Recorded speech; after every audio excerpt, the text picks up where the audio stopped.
I solemnly swear that I am up to no good.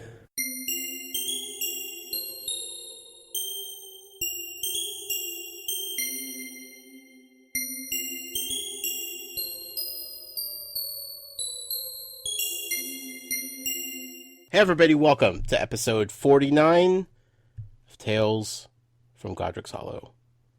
We have reached the conclusion of Harry Potter and the Goblet of Fire. I almost forgot what the book was called. I'm already moving on, folks. I'm moving on, moving past it. I can't even remember the name of the own book. I am one of your hosts this evening, as always. I am the muggle of the show. I am a very sad muggle. I am Josh Brown. I am joined, as always, by who I think is Professor Matt Sonnenberg. But then again, I feel like I need to question everything going forward. Welcome, Matt. Hi, Josh. That's probably the best thing to do. Yeah. Constant vigilance, right? I feel deceived, and I feel tricked, and I feel betrayed, and I don't know how I'm going to get through the next 3 books without absolutely being skeptical of everything that I read. Yeah. She's got you on your toes now. At this point, any possible character I could possibly meet, I have to assume is somebody else. Even if it's somebody that I don't even know. I can't take anything at face value anymore. And that's kind of throwing me for a loop here. Sure. I don't know. You know, the first 3 books, I just absorbed everything, Matt. And I was like, I'm a happy-go-lucky muggle, and all this new information I'm getting and I'm enjoying, and everything is just, beautiful and wonderful, and it's a little bit scary, but mostly not too scary. And I could believe and trust everything. Not anymore. No. It's all out the window. Yep. Just a matter of a couple chapters, and poof, gone. I mean, I think you can rest easy a little bit because, the only reason this happened was because of Polyjuice Potion. Exactly, Matt, and that's the scary part. And this Polyjuice Potion only lasts for an hour. Hermione told us that. Dumbledore told us that. Yes, but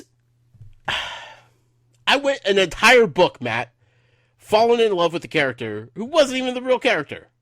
You weren't the only one. And that's the upsetting part. Like, I know it's only an hour, but they managed to work around that and get through an entire year at Hogwarts. So one character who was known for taking drinks all the time out of his own flask.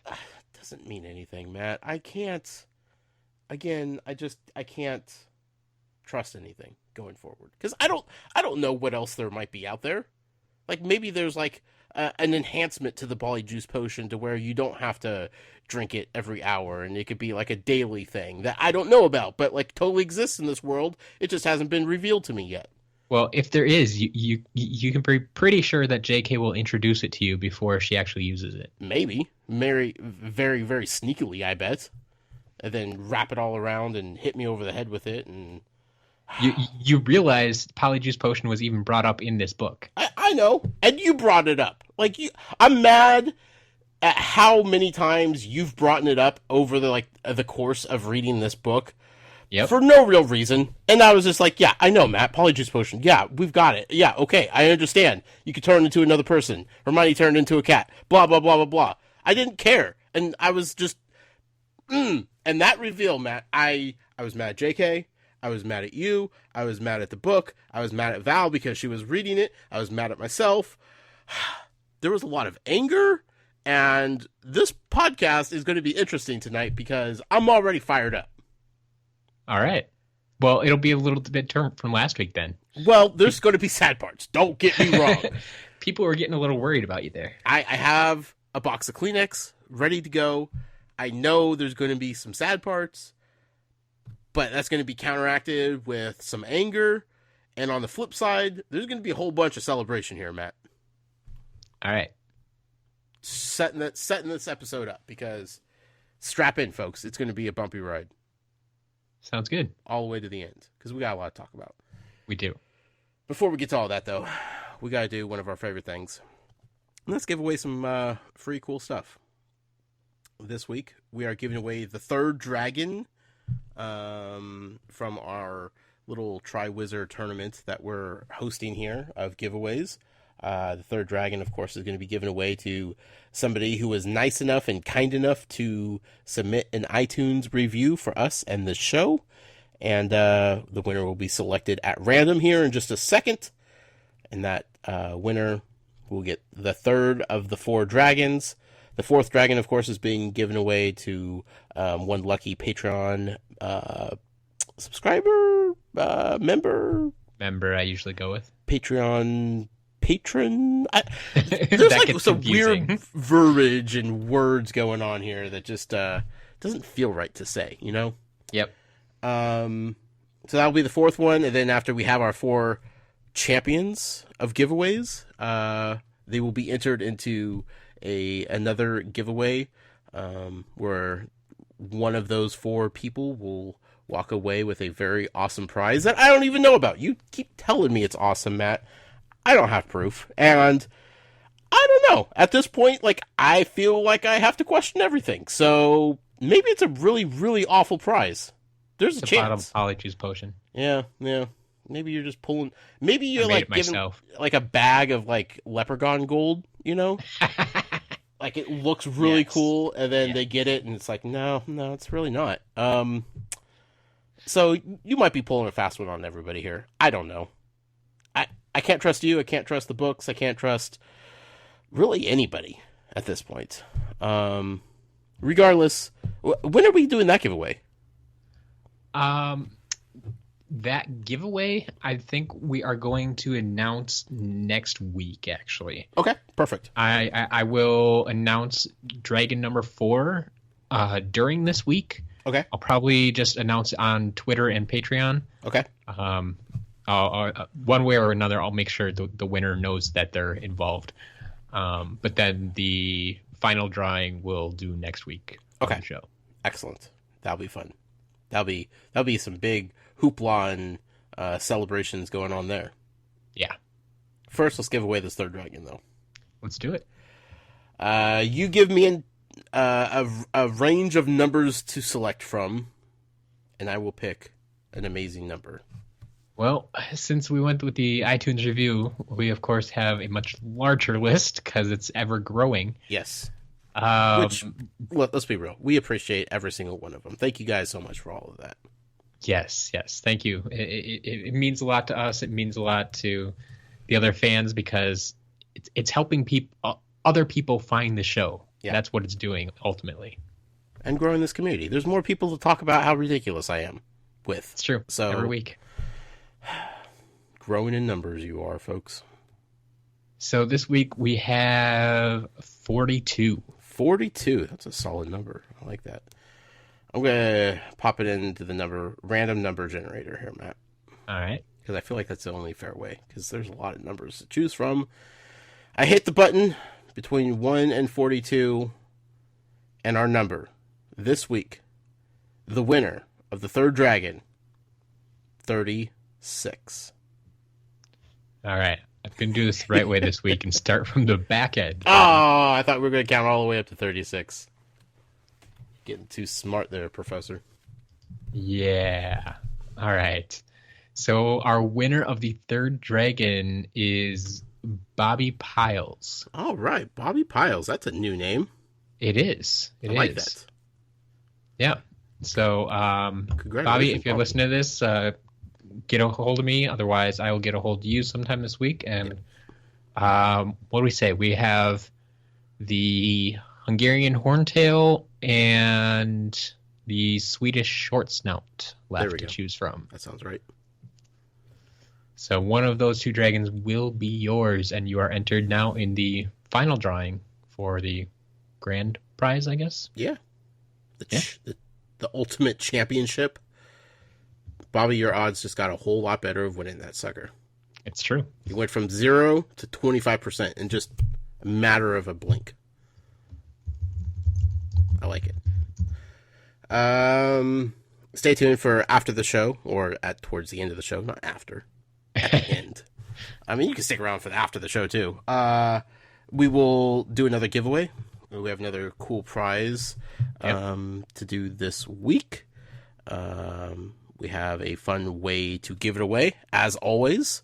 So stay tuned towards the end, or just fast forward. I don't even care. You know, like if you want to hear me, blubbering and sobbing and yelling and being boastful for the next 2 hours, just skip to the end.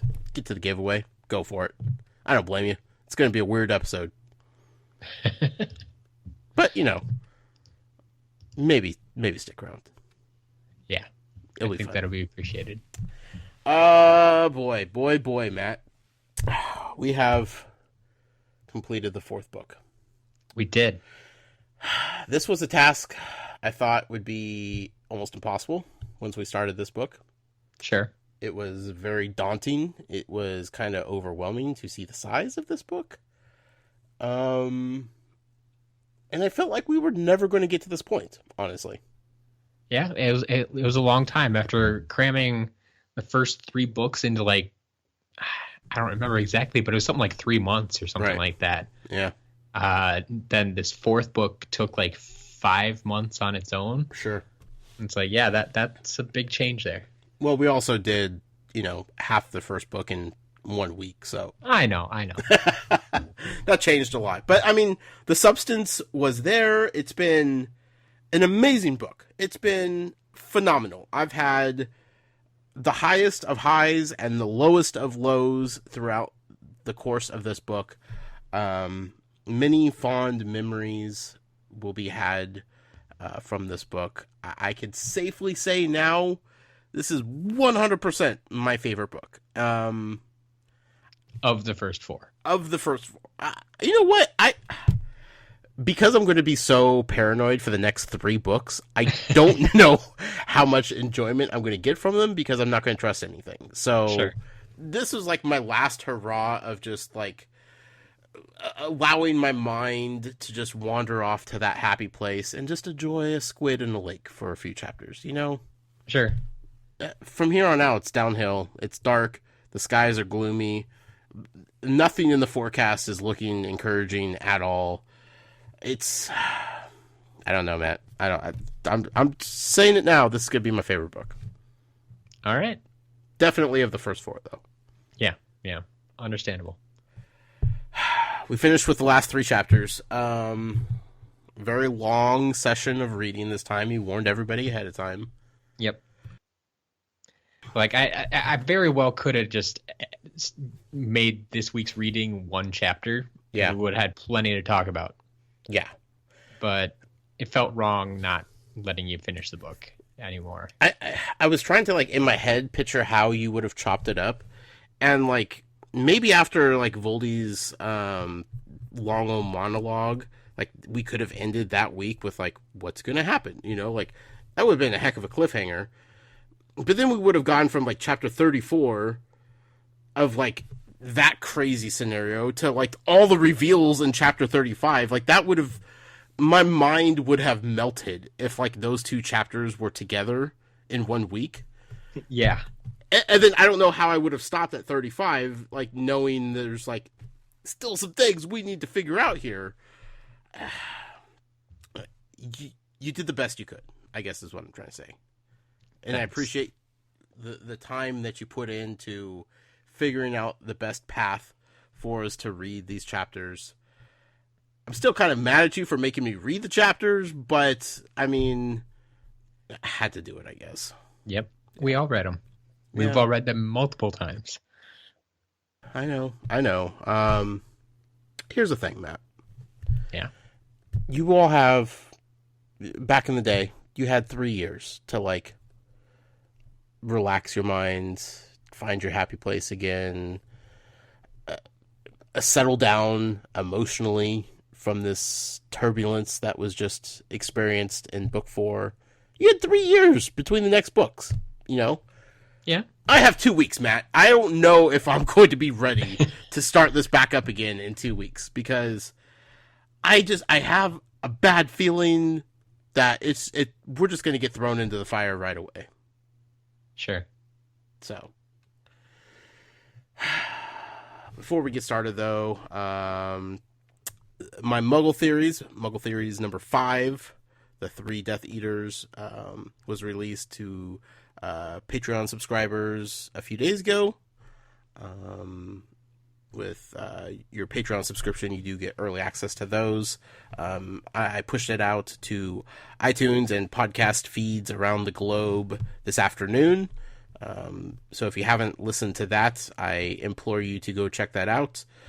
And that will justify some celebration on this episode. Very true. Also, regarding Muggle Theories, next week is our movie episode, and then the following week will be the beginning of Book 5. Sometime between tonight and the next episode, there will be another Muggle Theories that will lay out my prediction for the entire Book 5. Yep. Whatever the heck it's called. I keep calling it Book 5 because I don't know the name of it. I kind of figured. Yeah. Do you have any guesses? I think it's Half-Blood Prince. No. Not even close. That's actually 6. Okay. That is a book. Okay. But no, we're looking at Order of the Phoenix. Ah. Okay. Order of the Phoenix. That's going to take a while to get used to. And then 7 is Deathly Hallows? Yes. Okay. I know that much. All right. Well, housekeeping out of the way, Matt. Let's get to the sadness and the frustration and the madness that is the final 3 chapters. All right, chapter 35, Veritaserum. Sound familiar? I thought that it was a truth serum. In my head, I was like, it sounds like the name of the truth serum. And then I got confused like midway through the chapter about what was going on. So I was like, well, maybe that wasn't a truth serum because I don't really know what's happening right now. And then it all kind of made sense by the end of the chapter. So yeah, it totally is. I mean, once again, if you know your Latin, veritas, I believe, means truth. So it is very literal. Veritaserum is truth serum. I think what was throwing me off was the fact that it's just one word. Yeah. I mean, head, she's trying to make it sound fancy, sound in my head, unique. though, like it's 2 words, though. You know, Veritas Serum. You know? Oh, it totally would be, yeah. Yeah. So when I see it, like, in one word, I'm like, maybe I am crazy. Can't put that past me. So, yeah, I thought it was Truth Serum, and then I doubted myself, and then was reassured that it was Truth Serum by, the events that unfolded, so. Sure. It's tough to keep up with all this stuff, Matt. I know. Yeah. And then later on, I can't even remember which chapter it is, but there's a giant list of names. I'm just like, oh, goodness gracious. I don't know if I could remember any of these. But I'm sure you wrote them down. Maybe not. Yeah, you did, you rascal. Okay. So, Cedric died.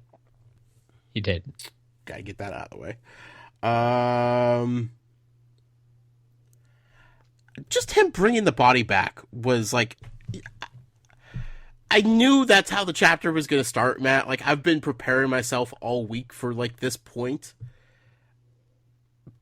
But then it just like happened, and I was right back to like my emotional wrecked self of like Harry holding on to Cedric as tight as he possibly can, and then getting back to Hogwarts, and then like Dumbledore saying the line that like broke me instantly. He said, "Just let go now," and I'm like, No, never let go, Harry. Hold on to Cedric as long as you possibly can. And I know Dumbledore was like trying to like ease that burden from Harry at that time, but what a emotionally powerful line to drop to a dumb 14-year-old kid, you know? Yeah, definitely. So there's all kinds of commotion. Harry's back, Cedric's dead, nobody knows what's going on. Weird thing for everybody just to like to see them two vanish, right? See like the port key. I assume spectators see like something happening with a port key? Well, you see, and that's where it gets a little confusing, because that's what we kind of talked about last week. It's like, how much does the audience actually get to see? Right. Because I think as much as I want it to be the exactly like the Quidditch field we see in the first three movies, where the stands are raised, and so they probably have like a bird's eye view of what's going on. I don't think that's actually what's happening. I think it's more like the second task, where they send them into a lake and they wait an hour and see what happens. Here, they send them into the maze, wait an undefined amount of time, and see what happens. Sure. They're just waiting for someone to pop back up at the beginning of the maze with the cup in hand. See, I hadn't even thought about that, because I was thinking more along the lines of, like, when port keys are used, is there like a whirling light show that's like kind of described when people are going through it, or is it just like instant vanish and people are very confused? Yeah, I as far as I understand, port keys, it's going to be instant vanish. Oh, okay. It's just every time we've gotten a description of one so far, it's been from the perspective of the person using it, which is usually Harry. Right. And so, like, his sensation is different, but the world that he was in, I think would be fair to say, is instantly gone. He's kind of like trapped in this portal or something he's being sucked through to the new location. But is there like a flash of light? Is there anything to indicate to other people that, or at least wizards and witches that are in the know of these things, that like whatever item they just touched apparently was a port key and they went somewhere else? Or is it just a matter of, well, now they're disappeared? Is it an invisibility cloak? We don't know. They're just gone. Like, I just want there to be like at least a flash of light, or some sort of indication. For now, we can pretend there's a flash of light. That's all I need, Matt. I mean, if nothing else, I think it'd be fairly obvious that they touch something, and then they, along with the object that they just touched, are both gone. I don't think anything's obvious anymore, Matt.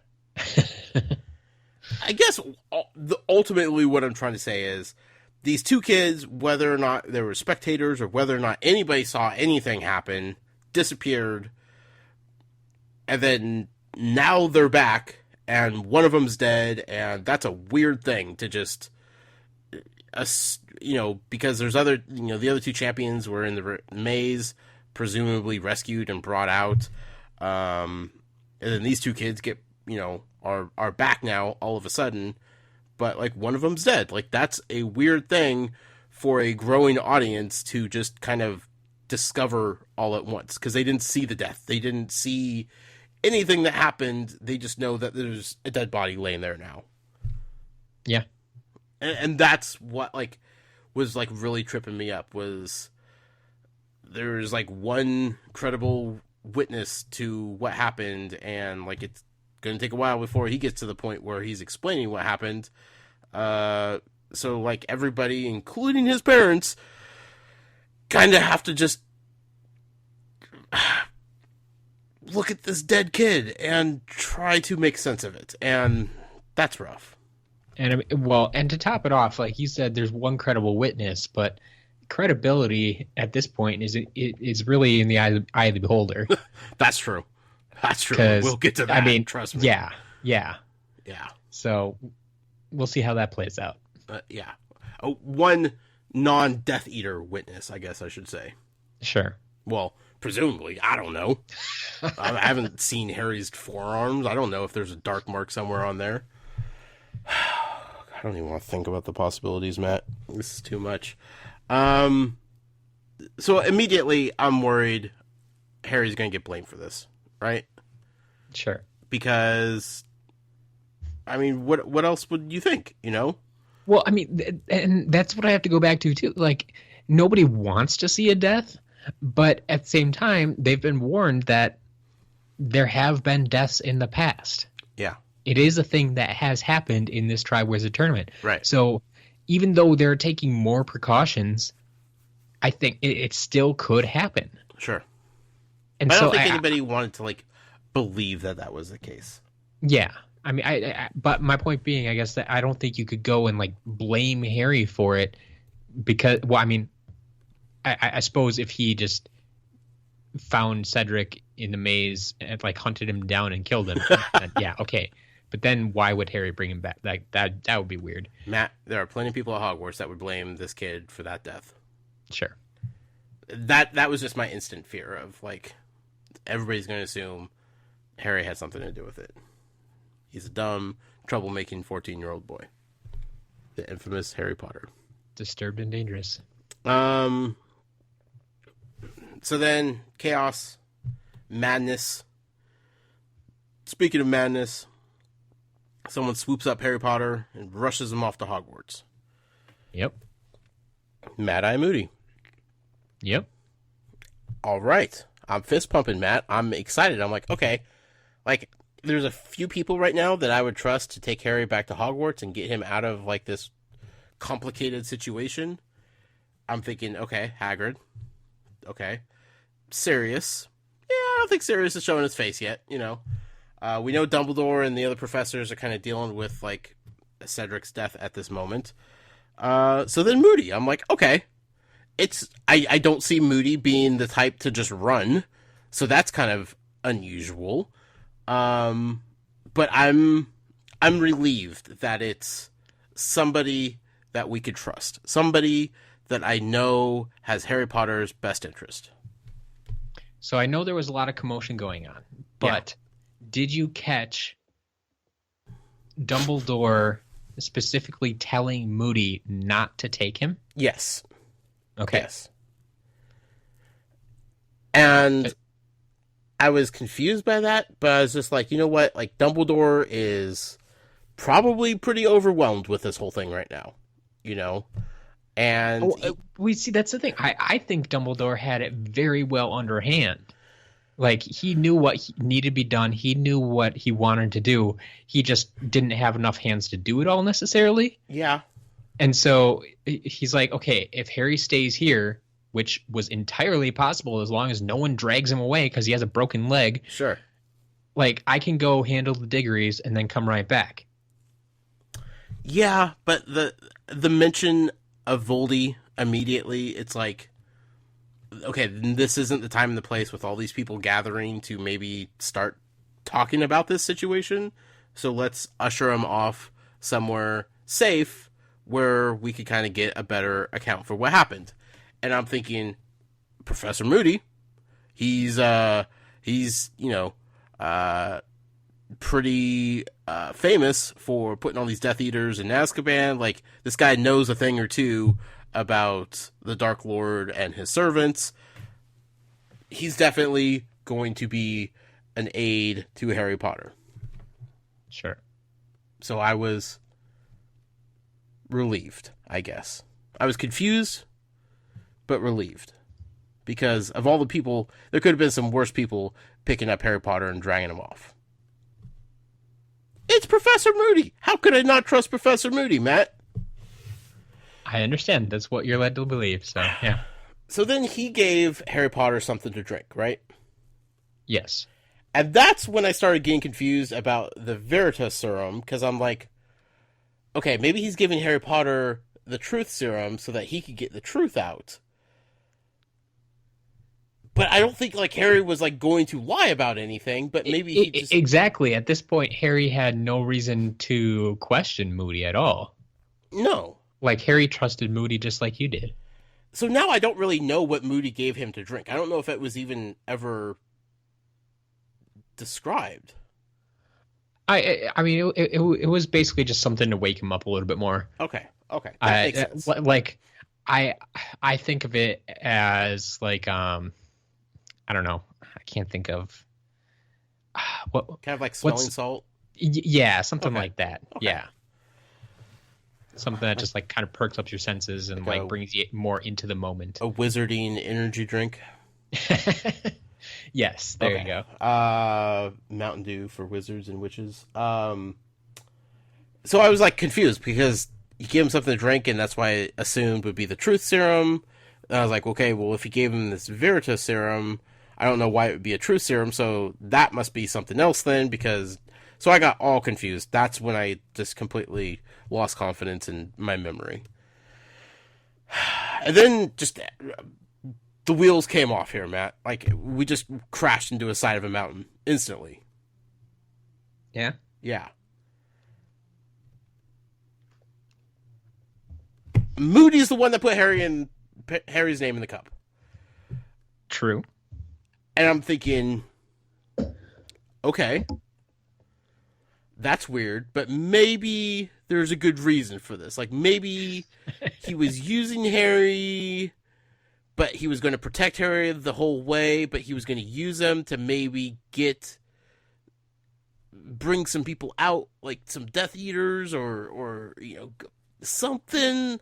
I was giving him the benefit of a doubt. Yeah, you just wanted to believe in Moody as long as he could. Because I was in shock, Matt. I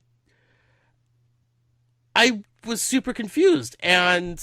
Just as Harry was. I love the way this is written. It's just like it brings you into the moment so much. Oh yeah, I was in the moment, Matt.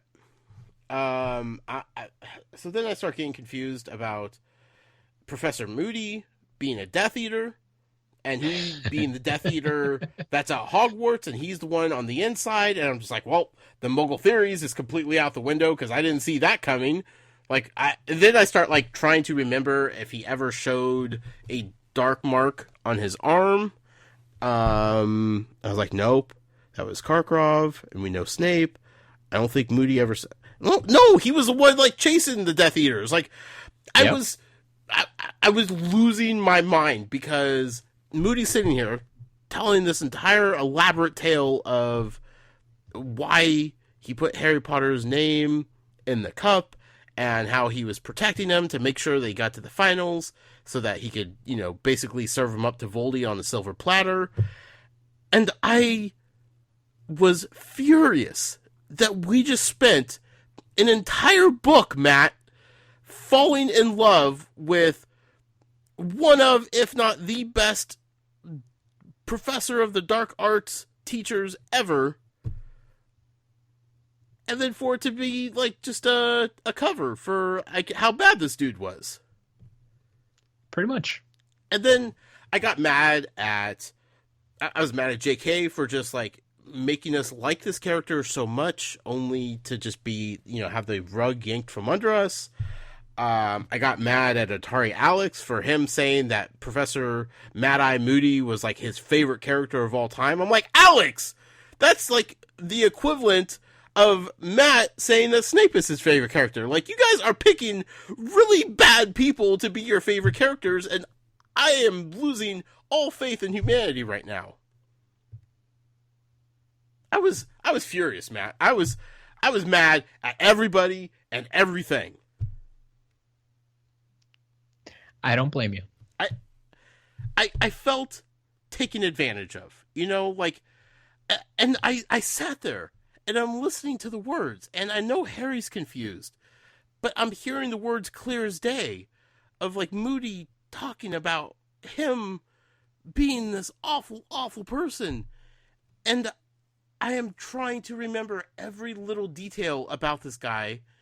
And, like, if there was any hints, any indications that I missed that would have, shown off that he was a Death Eater in disguise.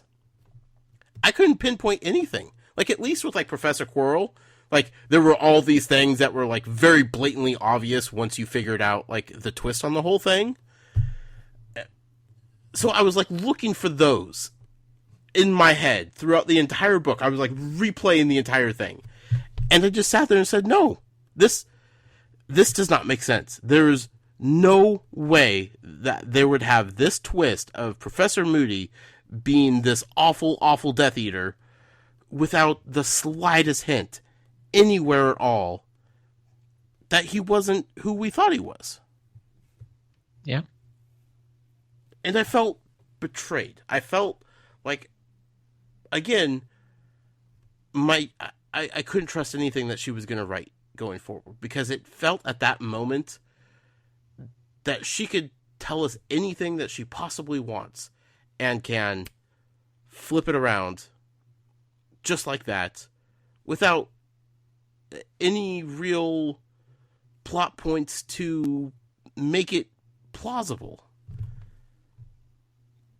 But I had to refrain myself, Matt, because I wanted to stop right there, and I was just like, I can't do this. I can't do this. Like, all rules of logic are out the window now. But I pushed through, Matt. That's good. Because I think I needed the answers that Harry was needing at that point. And like there was multiple references of him just like being completely lost and confused. And I was like, okay, if something's not adding up for Harry, that is indication that my feelings right now are justified and I need to stick with it. Harry didn't get like instantly mad and be like, oh, how'd you betray me? And how could you do this? He was like, what? Professor Moody? What? That doesn't make sense. No, something's weird here. And I was just, again, so confused. But there was one thing that he said. One thing that made me start immediately thinking about 1,000 other things. And what was that? He mentioned that he was going to get closer to Voldy than his own son ever could. And I'm thinking, Voldy has a son? This is interesting. We're going to have to explore this plot point at some point. First, I've heard of Voldy having a spawn. That's kind of frightening. And conspiracy theories just start popping in my head left and right. I went from being so angry at Professor Moody to, I wonder who Voldy's son might be. Have we met Voldy's son? Are we going to meet Voldy's son? Did he kill his own son? Like, we have a lot of things to talk about. Or was it just like a saying, like, I'm going to be closer than his old son would be. But, like, you don't really have a son, but if he had a son, he would be closer than that son. Sure. It didn't go any further than that one line. So I'm not expecting you to ever say anything about it until it's either confirmed or denied. But I did pick up on it, and it was very cleverly just thrown in there, and kind of a throwaway line. I'm wondering about that line. What, you don't think I heard it correctly? Yeah. Oh. That's what I'm going with. Well, I'm pretty sure that's what I heard, Matt, so you can just let me ride this theory off into the sunset. Either that or just stumbled onto something that your just mind is blown already, and you're like, oh my god, the next 3 books are ruined. Yeah, it wouldn't be the first time.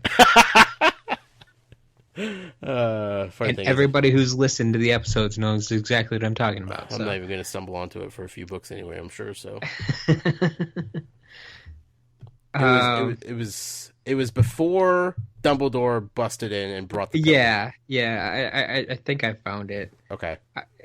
Like it says, I will be his dearest, his closest supporter, closer than a son. A son? A son. That kind of changes things. Yes. Or does it? We'll let you think about that. I will. Trust me, I will, Matt. We're putting a pin on that. We will come back to it. So like I said, Dumbledore busts in. He brings the pain. I don't want to mess with Dumbledore when Dumbledore is angry. I just loved when... Well, I remember my first time through, like, I wanted to know who's in the Foglass, who's going to show up, because Harry kept looking over at it to see, like, he saw these 3 shadowy figures and then getting clearer and clearer, and then boom, the door basically explodes, and then the way it's described, Dumbledore's cold fury, like, that, yeah. That is not how we've ever had a description of Dumbledore before. No, I mean, Harry goes on to describe it as, like, he now understands why they say Dumbledore is the greatest wizard ever. Right. Like the only one that Voldemort ever feared. Like he understands that now. Like that's pretty powerful. Right. Yeah, I don't think Dumbledore likes to show that side, but it's nice to know that it's in there when need be. You know. Yeah, he may look like an old man, but he's still got it. Right. So then there's confusion. Maybe this isn't Moody after all, and I'm just my head's exploding. It's just melting at this point. But Dumbledore assigned people to go get different things. He required Winky, Snape and McGonagall. Yep. The Truth Potion. Yep. And a black dog. Yes. The black dog waiting out by Hagrid's hut. Yeah. The pumpkin patch. Yeah. I just love Dumbledore in these moments, and not only Dumbledore, but his staff. Yeah. We see this a couple of times throughout these chapters. Like Dumbledore shows that he is in charge, and his staff completely unquestioned obedience. Yeah, absolutely. They don't question anything. It's like, you're in charge. We trust you. We're gonna do what you say. Yeah, I think I even wrote that about Snape later on, where yep, it was weird to see Snape as just like this very obedient, good little soldier. Like there was no remarks, there was no backtalk, there was no questioning. It was like, yes, sir, I'm going to go do exactly what you asked me to go do. I think the biggest reason we see throughout these chapters is those are the people who understand what's actually going on here. Right. Dumbledore is the first one to notice it. Like he sees the big picture. He knows what's going on. He knows things need to happen quickly, and he's going to make sure it happens. And I just love, like, those were the three things that he immediately needed. Like, he's like, my survival pack requires these three things. Go get them. They're very odd requests, especially when you put them together and think of it as like a survival pack. But yeah, when it all comes together, it kind of makes sense. Yeah. It was like a Columbo moment, you know, where it's just like the mystery is making no sense whatsoever. And then all of a sudden, all the pieces just fall into place immediately. It's like, aha! Sure. And boy, oh boy. Whoo! We went on a ride with this one. The real Professor Moody is locked away in a trunk. The trunk of 7 keys. Okay. I still don't know what's going on here. Polyjuice potion. Yes. It returns back to our story. It does. In We have quite a dramatic fashion. Haven't actually seen it used, well, knowingly at least, in like 2 years. But right. like I said, it's been mentioned a couple of times. Mm-hmm. And see, these are the reasons why, Matt, that I feel like it's not crazy for me to wonder what's going on with the crazy cat lady who happened to babysit Harry Potter when he was a kid. Like, it was so long ago. It means nothing to the story anymore. Or does it? Yeah. I just can't be sure, Matt. I just can't be sure. Okay, so at this point, the transformation's happening. I'm wondering, does Dumbledore know who the fake Moody is? Or is he waiting along with everybody else? Because I can't get a good read on the guy. You know, he seems calm and patient right now, but very curious. But yeah, Dumbledore knows way more than he ever leads on, you know? Very true. But I think up until this point, like, he seemed pretty pleased with Moody. He didn't like call him out on anything all year. Yeah. He just let him go about his business. He was fine. Like, I don't think it was until very recently, like he mentioned when he's talking to Harry later, like it wasn't until he basically disobeyed his order that he realized something was going on. Right. And so, like, I think he realized, yeah, something's not right with Moody. I need to figure out what it is. Yeah. And he may put the pieces together with the Polyjuice potion, so he's expecting someone else. But yeah, I honestly don't think he actually knew who to expect. Yeah. That's what I think too, but, again, like you've been telling me all along, in Dumbledore we trust, like, there's a chance, like, once he knew that he wasn't Moody, was he anticipating it being somebody specific, or was he taken, off guard completely like everybody else? Yeah. Turns out it's Crouch. Barty Crouch. Junior. Good old Junior, Matt. You called that one, whether you were, I think, unintentionally. Because she didn't ever give us his name. Exactly. And it was very purposeful, because if she had given his name earlier, it would have been easier to put pieces together. Yes, because, like, the big reveal for that would have been Crouch when his name showed up on the Marauders map. Yep. In Snape's office. He wasn't supposed to be in the castle at all. No one is expecting him. And it's like, yeah, that would have been a big giveaway there. Yeah, so if we knew Junior's name was Junior all along, like, it would have been a little bit more obvious. But I was kind of just, like, going with the flow of, like, there's a reason she's not telling us his name, but, like, we'll learn it eventually in, a distant memory or something like that. Like, his legacy will be part of something else bigger in the plot line. Yeah.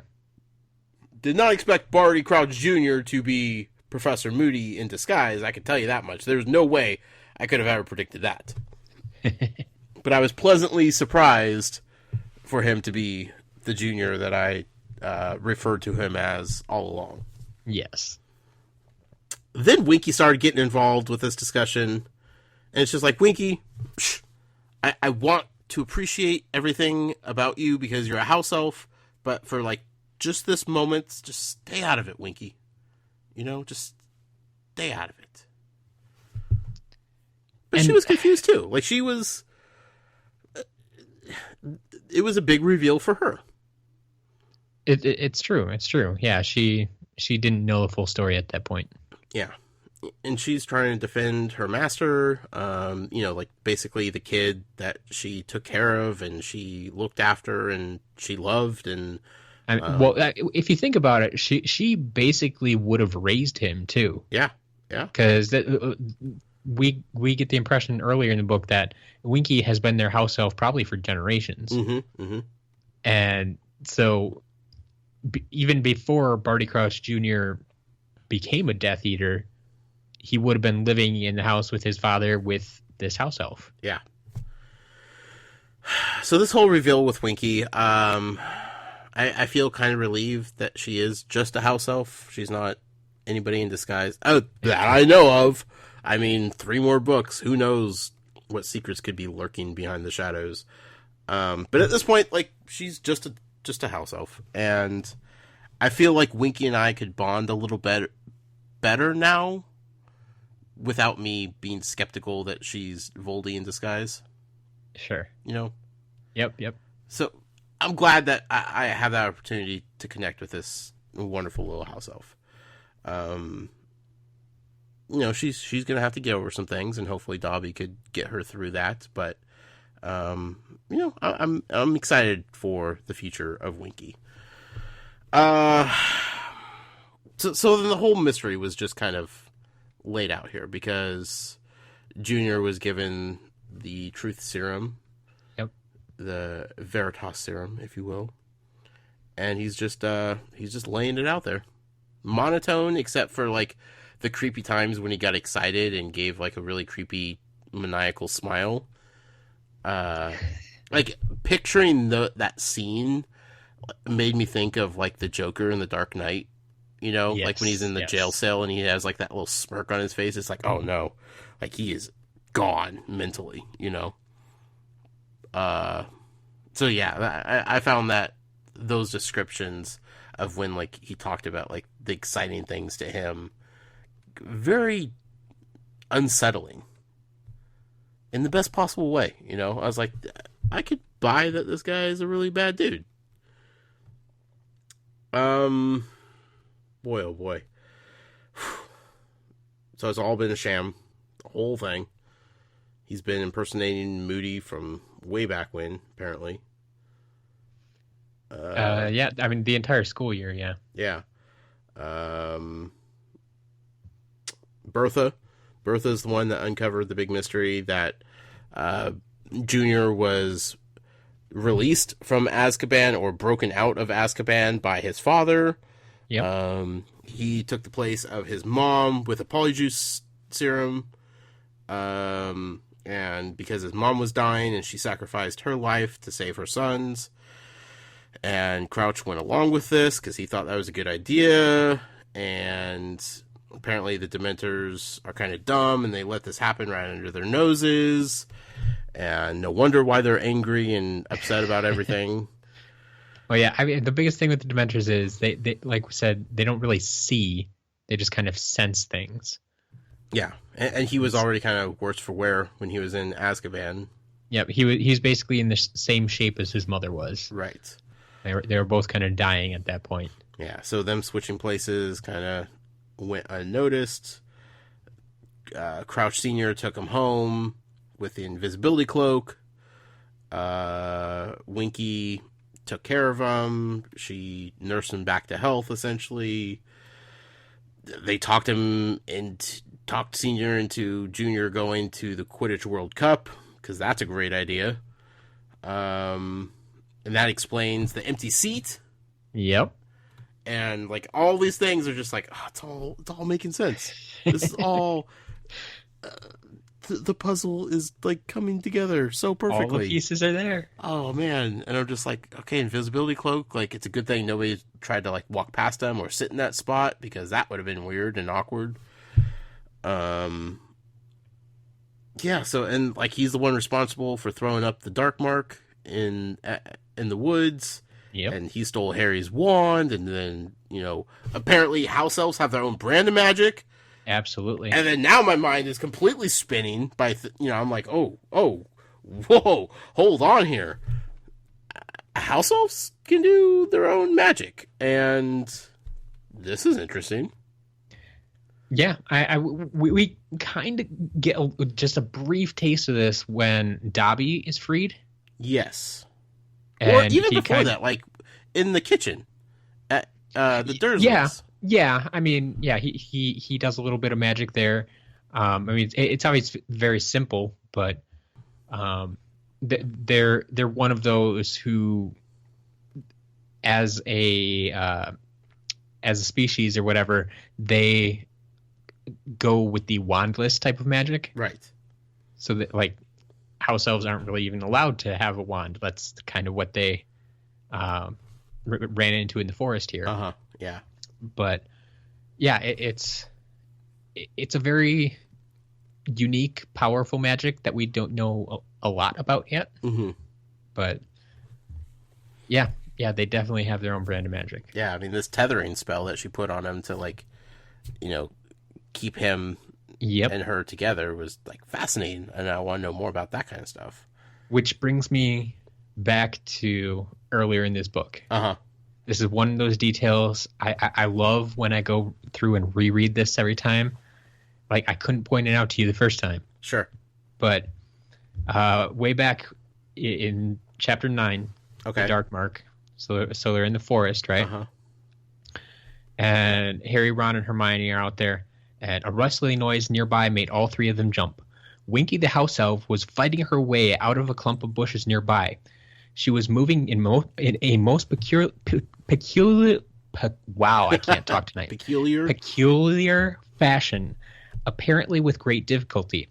It was as though someone invisible were trying to hold her back. Oh, JK. Yep. Goodness gracious. I mean, you have no reason to suspect anything really at that point, but she spells it out for you. Yeah. Someone invisible was trying to hold her back. Goodness. Now I'm even more mad. Not really. That's pretty good. I like that. yeah, so all this reveal, he basically regained his power at that point, and off he went.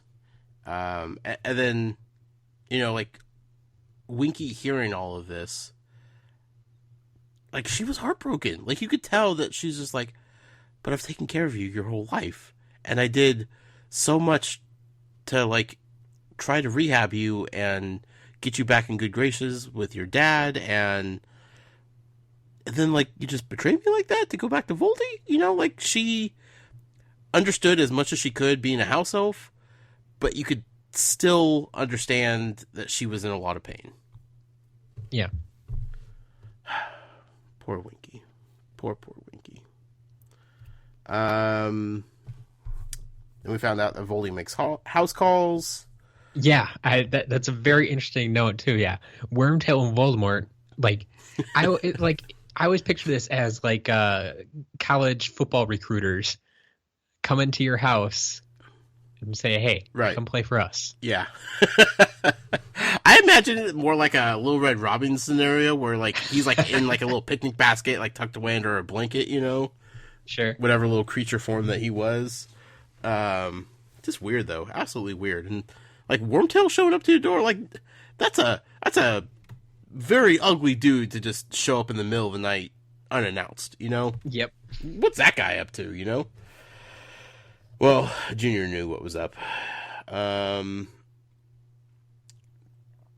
So, like, yeah, like, this whole thing just blew my mind. And, we found out that Arthur Weasley was the one investigating the scene when Moody was kidnapped. Yep. Which is interesting. And an unnecessary detail, like, in the scheme of, like, how the story is being laid out here. So I think it's like one of those things of we'll get back to this at a later point. Why do you say it's unnecessary? It didn't advance it didn't advance the story at all. It could have been any old person, from JK's perspective. It could have been anybody from the Ministry that was investigating Moody's disappearance. Sure. Why Arthur Weasley, I think it was mostly, if it wasn't Arthur, we wouldn't have had all the details about what happened that night. How so? If someone else from the Ministry went to investigate, we would know nothing about what happened. But this way, we knew that, we knew about the enchanted dustbins. We knew that there was a commotion and, like, he was in some kind of fight or trouble. I if they hadn't involved Arthur, we probably wouldn't have heard about that. It might have been a headline in a newspaper somewhere. Yeah, but we would, I don't think we'd have any reasons to suspect anything. Wait, have we talked about this night before? Yeah. See, I'm clearly forgetting something then. Yeah, we had those details of the dustbins and stuff early on in the book. Like that was part of the reason they sent Arthur. One, because he knew Moody, and two, because it was back in the beginning before the school year. Yeah, they were enchanted Muggle objects, and that's what he deals with. That was when Harry was staying with him, right? Yep. Oh. Okay. So then it totally makes sense with the story. I thought it was just like a weird mention of Arthur Weasley being the one to investigate. I'm just like, that's a random. Oh yeah. If they just mentioned it at the end of the book, that would have been random. Yeah. But okay. No, that's what we saw from a different perspective in the beginning of the book. Okay, Matt, that was ages ago. I know. Okay, well, it all makes sense then. I appreciate coming full circle with that random bit of news. I also kind of like in like this big reveal and this tense moment of like anger and sadness and frustration and everything that I'm feeling, like I was able to chuckle knowing that Dumbledore knew nothing about the Marauders map until just now.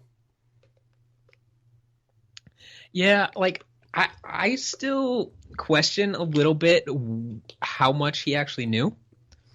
Like, I feel like, yeah, he asks like which map or what map or something like that, and maybe he just doesn't want to infer that he knows about the Marauders map, or he just wants to hear it from the source. What the guy with the truth serum. You tell me which map you're talking about. As opposed to, like, it's possible he didn't know about it at all, but I want to read it because I want Dumbledore to be, this all-knowing figure. Yeah. That I kind of read it as he just wants the third party or the other party in this conversation to kind of admit what map they're talking about as sure, and not so Dumbledore doesn't have to sit there making assumptions. Yeah. I just think it's absolutely funny to think that, like, of all the things that this guy knows of, like, everything going on in this school, like, there's still this one map that was just used by, like, Fred and George and other troublemakers to, like, get into trouble, but, like, not serious trouble, that he was completely oblivious to. Of all the things, like, this was the one thing that, like, slipped under him. I would agree that it is 100% possible that he had no knowledge of this map. Yeah. I just like to think otherwise. See, yeah, I think that's where you and I differ. Like, you're more of, like, a Team Dumbledore supporter, and I'm more of, like, a, man, Fred and George, like, they were killing it for years, Well, and even before that, because it was the Marauders originally, and Dumbledore would have been around in that time, too. Yeah. And then, however the handoff process went, but yeah, I appreciate thinking about, like, the two twins just sitting there and be like, we outsmarted the old man on this one, Yep. Especially, like, after he gave them, like, beards for trying to, like, get over the line to the goblet and everything like that, like, they were able to get this past him for all these years. Yep. Then we found out that Junior killed Senior. Yeah, that was another pretty big one. Yeah.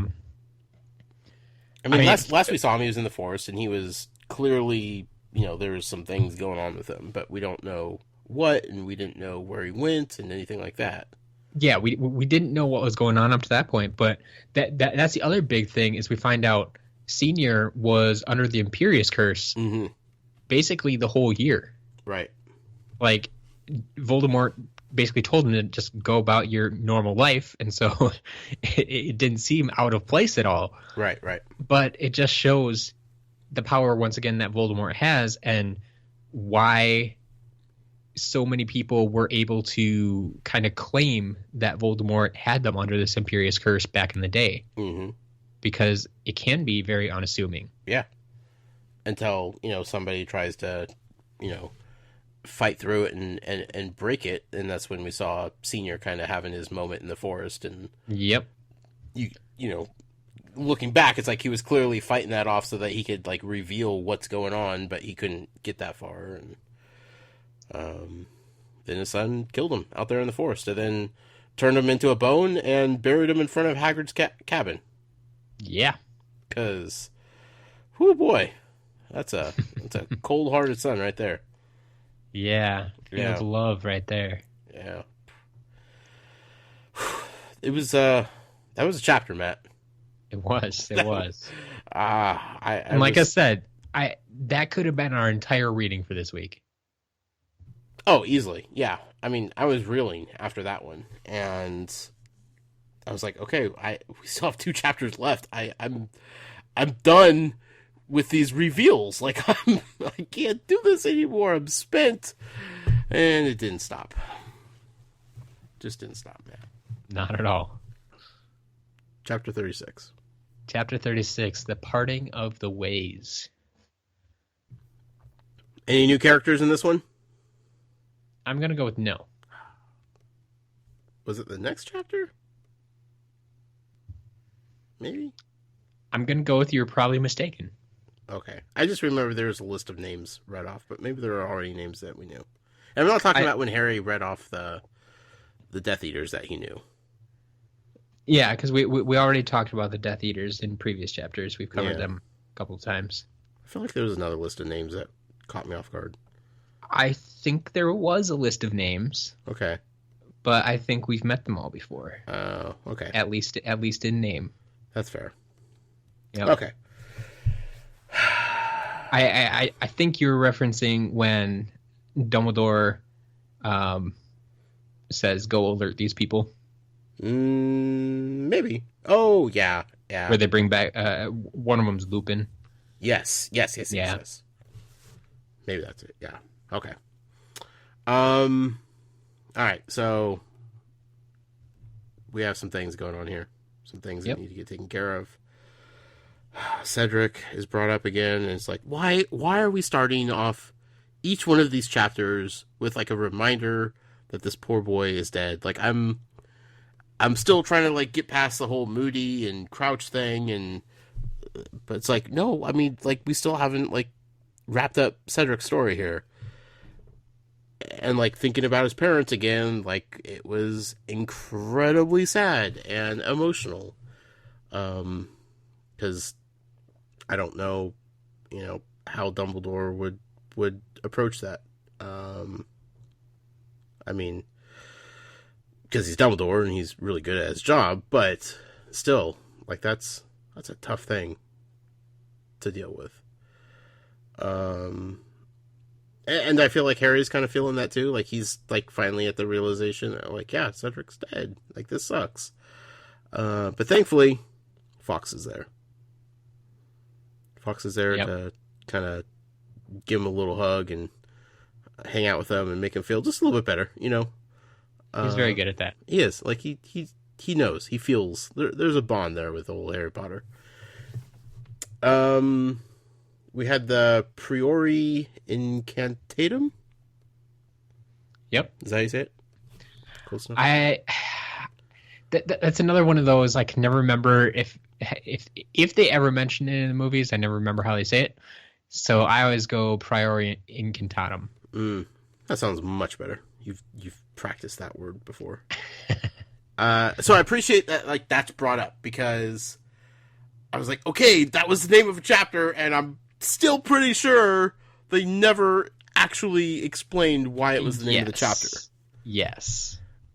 And I started to feel crazy thinking that, like, I missed something somewhere. Like, even through the emails of last week's episode, like, it still didn't seem like I understood something that everybody else was in the know of. Sure, yeah. And like I said, it was introduced previously in the book. Mm-hmm. Like, they used it in the forest with Harry's wand. But... Oh, right. But wow, I forgot about that. Oh my god. When they found Winky with Harry's wand, they used to see what the last spell was. Yeah, and that's how they determined that it did come from that wand. Yes, and that's the typical usage.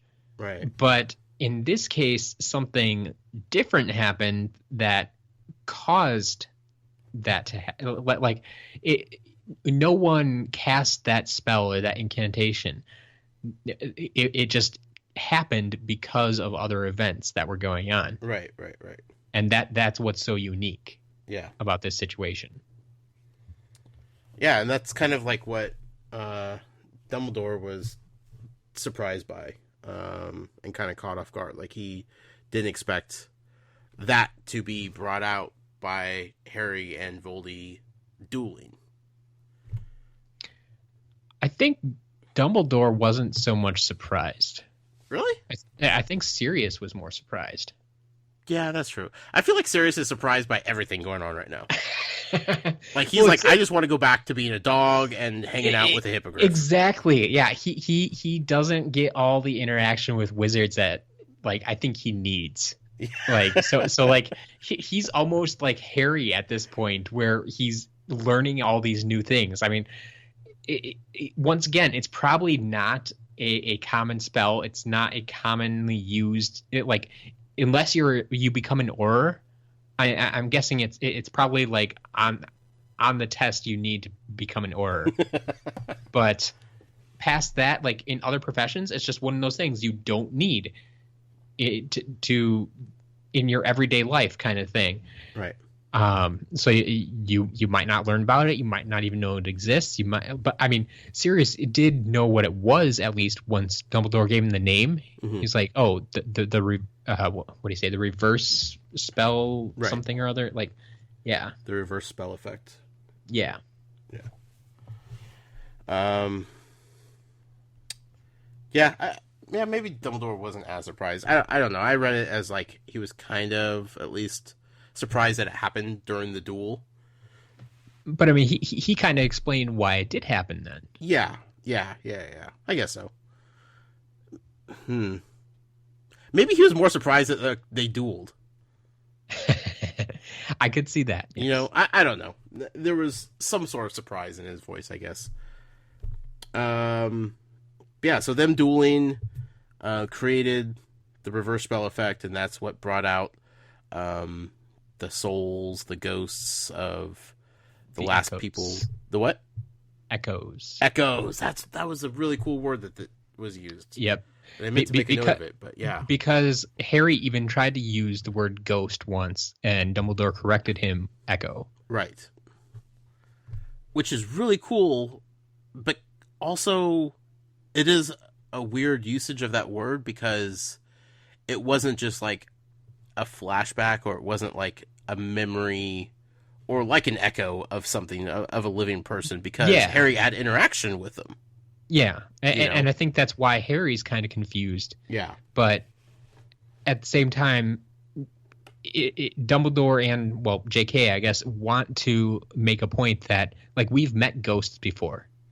That's true. And need to make a point that these are not ghosts. These are something different, and we are referring to them as echoes. Probably because they don't last forever. Like, once they're out of the wand, they're not just going to be like floating around as ghosts. Like, yeah, because like I think Sirius's first reaction was, "Wait, Cedric is alive again?" Right. Like he was confused by that. Yeah. Like, but it's like no, just it comes out. It's temporary. It's going to disappear. And I mean, like you said, if he would have kept going, more and more of them would have kept coming out. Yeah. Which is, I mean, when you think about, Voldemort's wand, I mean, they could keep coming forever, I think. Yeah, that would have been crazy. There would have been a lot of people that we don't know anything about. But, the cool thing, though, is, once again, the Muggle was right about the two wands of Voldy and Harry. Yep. Both share the same phoenix tail feather core. Yep. Came from our friend Fox. Gave just 2 feathers. That was our friend Fox. Interesting. I knew there was a connection the whole time, Matt. You did call that one. I have to give that one to you. I was impressed when that came out. Well, I mean, Fox was the only Phoenix we knew, you know? Yes, but so what are the chances that they came from that one? I don't know, but like, you know, Fox also knew exactly when Harry was in danger and needed help, and, you know, he is, you know, the pet of Dumbledore, who seems to have a really strong connection with Harry himself. Like, it all kind of made sense, but like, I could have been totally wrong, but it was nice to have that one under my belt. I like the little detail in this chapter where Dumbledore mentions that Ollivander called him immediately after Harry bought the wand. Right. It's like, I just sold it. Yeah. It just sold it. It sold its brother. You'll never believe who. Yeah. I bet Harry wasn't even out the door, you know, when that call was being made. Yep. It also makes you wonder how he called him. Flea Network. Okay. Yeah. Just stuck his head in the fire pit. There you go. Oh, wizards. They're so weird, man. I never thought I'd say that sentence of, oh, how'd he call him? He stuck his head into a fire. You'll learn. Yeah. So this reverse spell, crazy, but kind of explains what happened there. Phoenix Tears, I forgot, are pretty awesome. Absolutely. I forgot about their healing properties, so as many people tend to. Yeah. Harry's forgotten multiple times, I think. Well, I mean, it's not every day that you have a bird just start crying on you, Matt. No. But when you're sitting there in pain with an injury, it's like, hey, Fox, little help over here? Yeah. So then, this room, they're in the hospital wing. Yep. We have Mrs. Weasley. She's there. She's fantastic. She's an amazing mom. As always. Uh-huh. It's just nice to have that, like, reminders, like, of just, like... I don't think she gets enough credit sometimes, Like, she does a lot for those Weasley kids, and she does a lot for Harry. Yeah, I was going to say, and all their friends, yeah. Yeah, anybody that is associated with the Weasley kids. Like, I mean, well, with the exception of right after Rita Skeeter wrote the article about Hermione. Yeah. I mean, she's always been nice to Hermione. She's been nice to Harry. I mean, you have to imagine probably even the same courtesy is extended to, like, Lee Jordan or something like that. Right. Maybe not to the same extent as Harry. Right. But, I mean, going back to, like, the first book, in the first Christmas when Harry got that sweater from her. Yeah. It was like, that was completely unexpected and unnecessary, but, like, she cares. I think part of it is she knows his story. Sure. Like, she knows his parents are dead, and so she wants to step in and fill that void. Yeah. But, I mean, but did she know how bad the Dursleys were? Probably not. No. At that point. I guess what I'm saying is, like, it's always been there, and it kind of always comes back. And it's always, like, that nice warm blanket and cup of cocoa when you have that moment with Miss Weasley, and she's, the loving, nurturing, caring mom that she is. Like, yeah. You just feel comforted reading about how she's comforting someone else. Sure. She's everybody's mom in this book, right? Pretty much. That's not bad. That sleeping potion sounds amazing. Nice dreamless sleep. Yeah, just out. Gone. It knocks you out immediately, and you don't really remember a thing. Man, they can market that and be rich. They could. But they're not going to. No, of course not. Can't get the muggles cool stuff like that. So then we had commotion. Like we finally feel like we're going to get some, like, peace and quiet and rest, and that's out the window. Yep. McGonagall comes in. She's furious. She's livid, right? Yeah, like, we've seen her angry before, but I think this is far past anything we've seen. Yeah, and she's already pretty intimidating on, like, her best days. I wouldn't mess with this woman when she's on a rampage like this, Like, just how we saw Dumbledore in, like, his quiet fury. Like, this is the same. Like, she's maybe more loud about her fury. But, man, I can't imagine why anybody would mess with her at this point. Yeah. Fudge don't care. No, Fudge is an idiot. God, Matt. Yes, I'm so mad at Cornelius Fudge in this book. Oh, yeah. I mean, up until this point, like, as Harry said, he always kind of thought of him as, he might be a little pompous, a little conceited, but, like, overall, a generally okay guy. Yeah. But all of a sudden now, he just, these last few chapters, I every time he walks in the room, it's just, Fudge is an idiot. Yeah. And, he used to be Harry Potter's biggest fan. That was always kind of weird, but this chapter shows exactly who Cornelius Fudge is. He is nothing more than a slimy politician looking out for himself. Pretty much, yeah. And, I mean, Dumbledore basically calls him out on it, too. Yeah. At this point, all he cares about is himself and his legacy going forward, and Yeah, his career. Like he says it himself. Like, if I had done that, that would be the end of my career. I'm like, that's all you're worried about right now? Yeah, 100%. That's all he is. Like Yep. It's so just. I want Dumbledore to like shake some sense into him, and as we progress through the rest of this chapter, it's very clear that they are going in two different directions here. And I think Dumbledore comes to that conclusion at the end too. He's just like, look, as long as we're both against Voldemort, we're going to be on the same side, but what paths we take are going to be clearly very different here. Just upsetting, man. Just I didn't want to dislike a character like this because he seemed like he could be a strong ally for Dumbledore, for everybody outside of Hogwarts. That's the thing. Dumbledore doesn't want to push him away. He's doing what he can to try to keep him on his side, try to convince him that they are on the same side. Right. Dumbledore just has a bigger... He's looking at the big picture again. He's being proactive. He's trying to plan for the future. And all Fudge is worried about, it, like I said, is his career, himself. He's being super selfish right now. And he just can't get past that. No. He doesn't...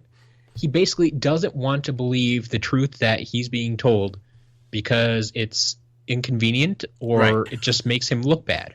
Yeah, like he's... it's like if he buries his head in the sand, then he can't see what's going on around him, and it's not real at that point. Yeah. And that's upsetting, Yep. And it also kind of shows, like, maybe he's not the strong ally that I wanted him to be in the first place. Like, he's kind of spineless. And for someone in a position of power up as high as he is, that's very disappointing to see. And I'm worried that he could be easily influenced at this point. Like, he could be swayed as long as it makes sense for himself, that he could be pushed in a different direction. Yeah. It is interesting, though, the way he brings it up, his relationship with Dumbledore up until this point. Like, now he's kind of using this as the last straw, and now we're going to go different ways. Right. But just the fact that when he brings it up, he talks about the relationship and kind of how he's let Dumbledore get away with so many things that so many other people would never be able to do. Like, he's allowed him to do these things even though there may be rules or laws against that. Right. Like hiring a werewolf or, et cetera, et cetera. Yeah, what they teach the students, not getting ministry approval. Yeah. All these little things is like, I've always let this slide, but now, no, we're going to draw a line. And it's just like, why does this line need to be drawn now? And this whole thing started, McGonagall was upset, like we didn't even cover it, because Fudge decided the best thing to do with this whole situation was to bring a Dementor into Hogwarts and let him feast on Barty Crouch Jr., who was tied up. He was, being held. He was being watched. He was, he was going to be a valuable asset for Dumbledore and the rest of the Ministry to get information about Voldy and everything going on. Like, he was, like, the key to everything. Yeah. Information-wise. The best source of information they had, yeah. And Fudge was just like, nah, let's let the Dementors handle this and be done with him. He killed a couple people. We need to just, execute him right here. Yeah. And it's like, well, yeah, maybe he killed, like, a couple people. He at least killed, one person for sure. Kind of responsible for Cedric's death. But, like, the fact that he was able to basically do everything needed to help Voldy be rebirthed and brought back to power, like, all the future blood that Voldemort's going to be spilling is because of Crouch Jr.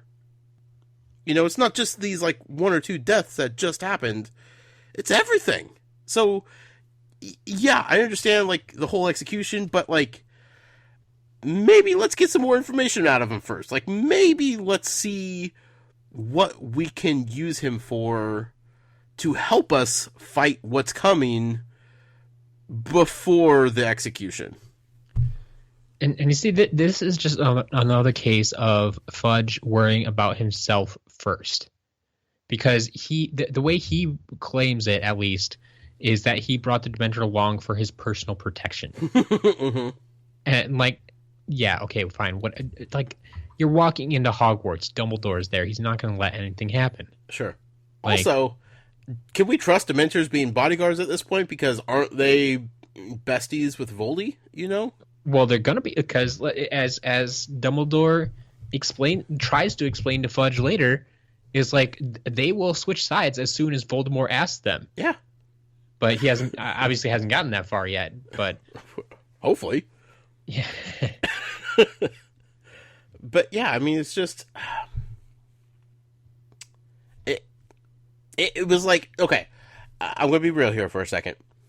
When Dumbledore just left Junior tied up and was like, okay, just watch him, and he left McGonagall there, and she was like, she was being a good guard, right? And I trust her. But at the same time, this is a guy that escaped from Azkaban and hatched this entire year-long plot, like it was playing the long game on this whole thing. Like, I'm a little cautious and weary that, like, this dude is just tied up in an office. Like, you know, we thought that was okay with Sirius at one point, and, you know, things happen. So I was like, maybe... is there a better place to keep him or put him? Or, again, in McGonagall I trust, but at the same time, this dude's pretty devious. And so I felt uneasy with him just being tied up and Dumbledore leaving him. I mean, he's tied up without a wand and, in my mind at least, still kind of groggy, still kind of out of it. Yeah. And so, like, there's not a lot you can do, because, like, we saw, like, when he was at the World Cup, he wouldn't have really been able to do anything. I mean, he was under the Imperius Curse, sure, but even if he broke that without Harry's wand, he probably wouldn't have been able to do much at all. Yeah, I guess what I'm saying is, like, trying to play devil's advocate here, I could at least see why Fudge would be a little uneasy of just, like, sending him back to Azkaban. Sure. You know, like, well, it didn't work out the first time. Like, what's to say that's going to happen again? So I could at least see how that decision came to be, especially so quickly, of just, like, we need to kill him because, you know, we need to save more lives. But, and if he had just, like, apologized and was like, okay, my bad, I shouldn't have done that, you're right, Dumbledore, let's get together on this, let's figure out what to do next, I would have forgave him. I would have been like, okay, maybe he didn't deserve to die, maybe he did, that's not for me to make that decision, but it's over now, and now we can move on. But he was so bullheaded and so stubborn and so opposing everything Dumbledore was saying. It's just like, no, this guy, this needs to go, you know? Yeah. It was his whole attitude after the fact, his whole power trip that happened after he allowed Junior to be killed by the Dementor, that put him in a upper echelon of people I don't ever want to deal with. Sure. He had a chance. He could have just, like I said, apologized and moved on.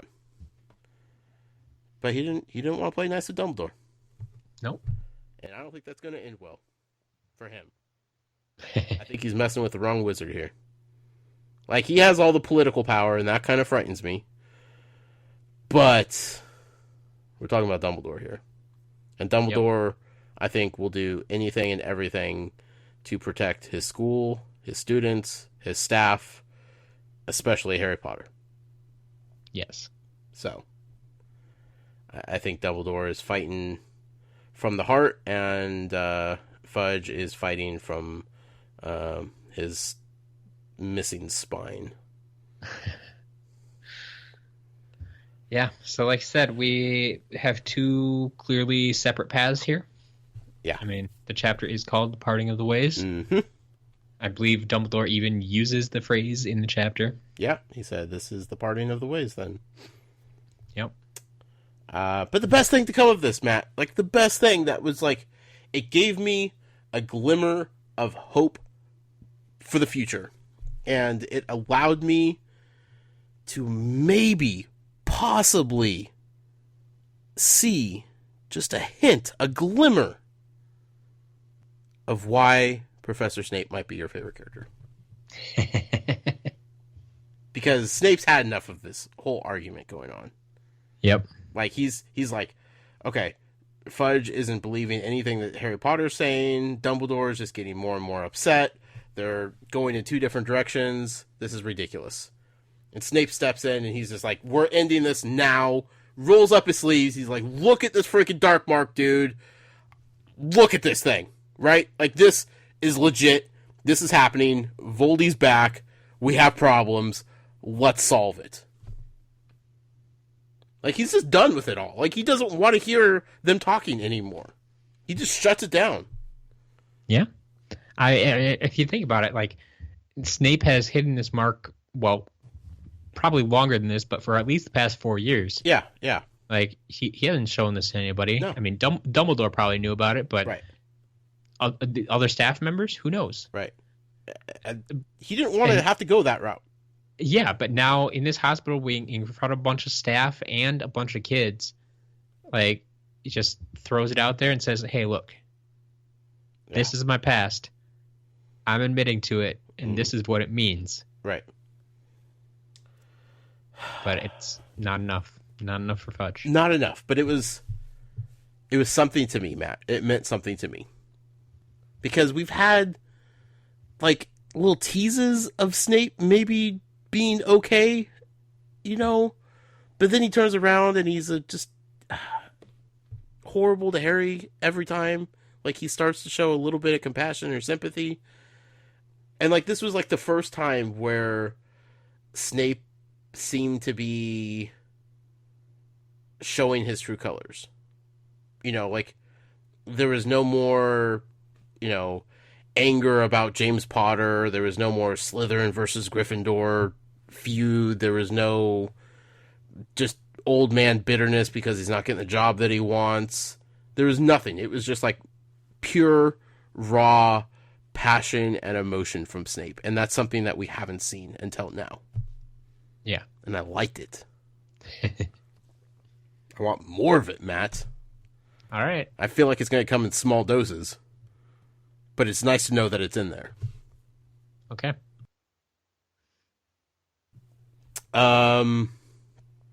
Yeah, so Fudge leaves. He gives Harry a bag of gold. He's like, here, kid, take your winnings.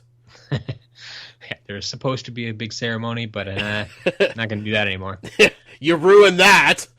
Yeah, clearly Harry doesn't care about this money. No. Yeah, he just keeps trying to give it away, and no one will take it. I mean, it's almost insulting that he was given the winnings in the first place, you know? Like, well, I mean, who else are they going to give it to? I know, I understand that, but still, it's like, the kid just watched somebody die, like, he had to watch the rebirth of the Dark Lord, he was almost killed, like, he had to go through all this, here's 1,000 galleons. Go buy yourself something nice, kid. I don't know. It felt insulting. You know, like that was like one last insult Fudge could throw at him as he left. Yeah. So, I completely forgot that there were winnings involved with the tournament anyway. Like, a lot of people do, yeah. It's like, wait, the winner of this tournament gets to go see Voldemort? Like, that's the prize? That's a really crappy prize. They need to rethink this tournament structure. It was the surprise fourth task. Yeah. Because there were 4 champions. Yeah, that's true. Surprise. Let's see. Hagrid and Maxime are being summoned to go see Dumbledore. That's interesting. Yep. What's that about? I suspect that it has something to do with the giant outreach program that Dumbledore suggested Fudge get on.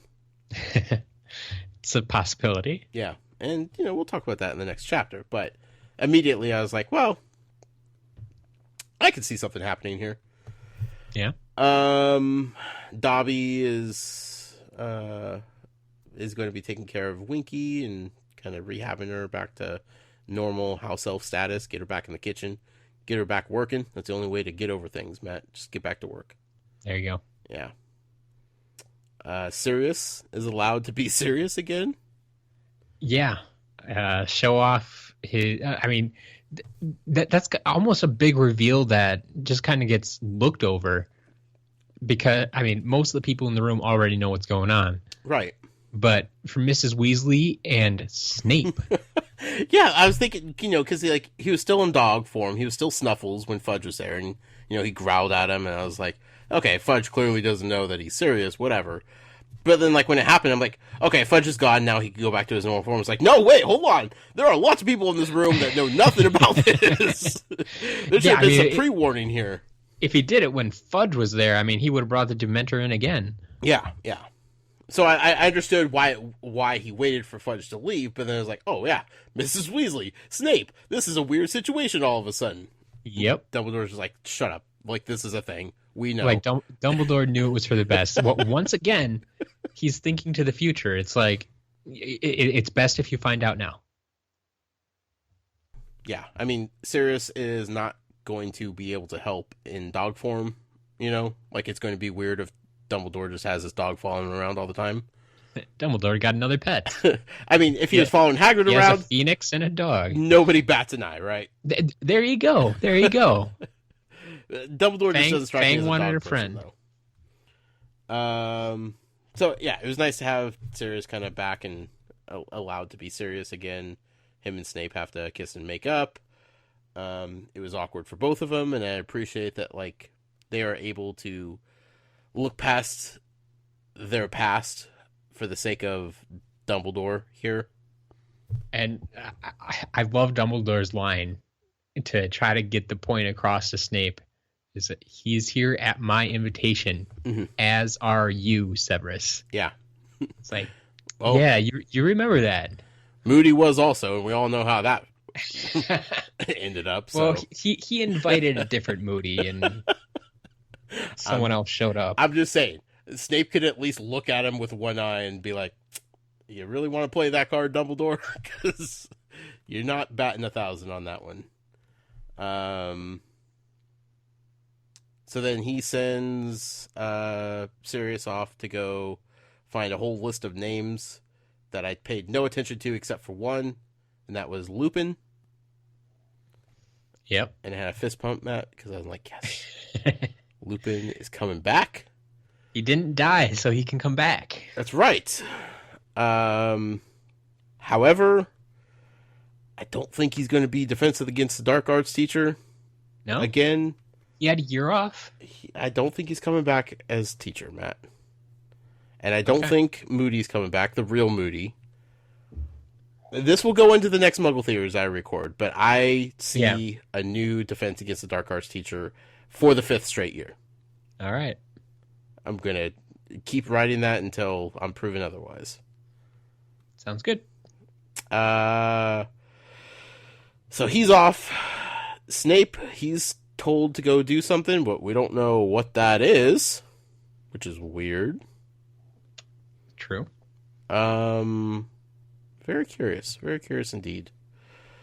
And then the chapter ends just like it began, with more Cedric Diggory sadness.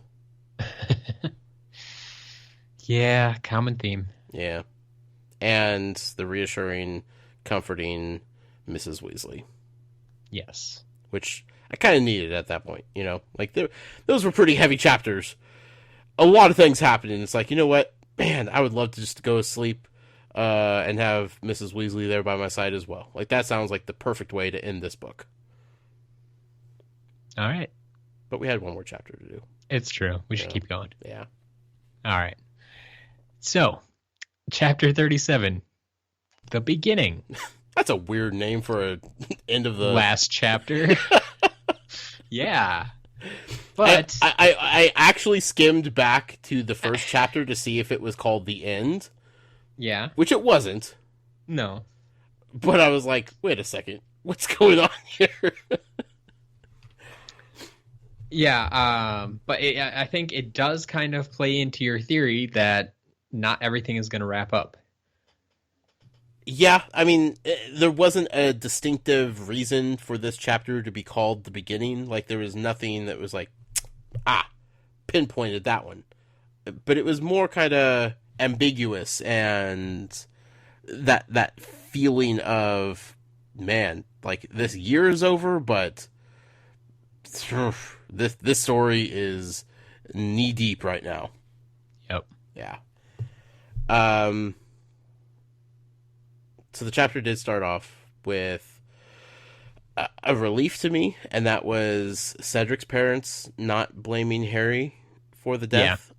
Yeah, that's a big one, especially when we haven't really seen Mrs. Diggory much, but Right. Amos, his father, like every time he comes across Harry, it's like, "Ha, my son's better than you. Ha, my son's better than you." Like, it kind of made you wonder, yeah, what kind of reaction are you gonna have? Yeah.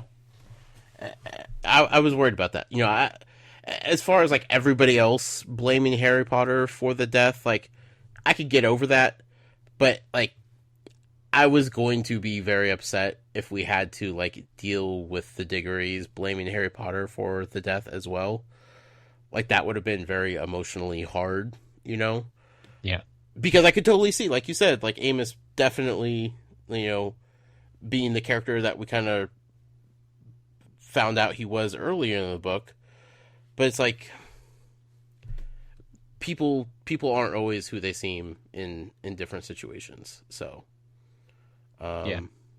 you know, Harry tried to give them the money, and they're like, "Stupid kid, like just take Yep. the money." Like we lost our son. This 1,000 gallons aren't going to bring him back. So you know, Yeah. yeah, just tough all the way around, man.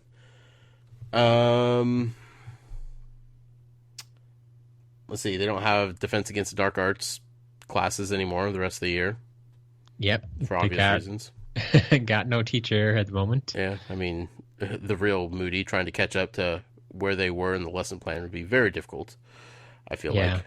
Can we talk about, though, like, how well the fake Moody, Barty Crouch Jr. did as a teacher? Oh, yeah. Like, he put 100% effort into that.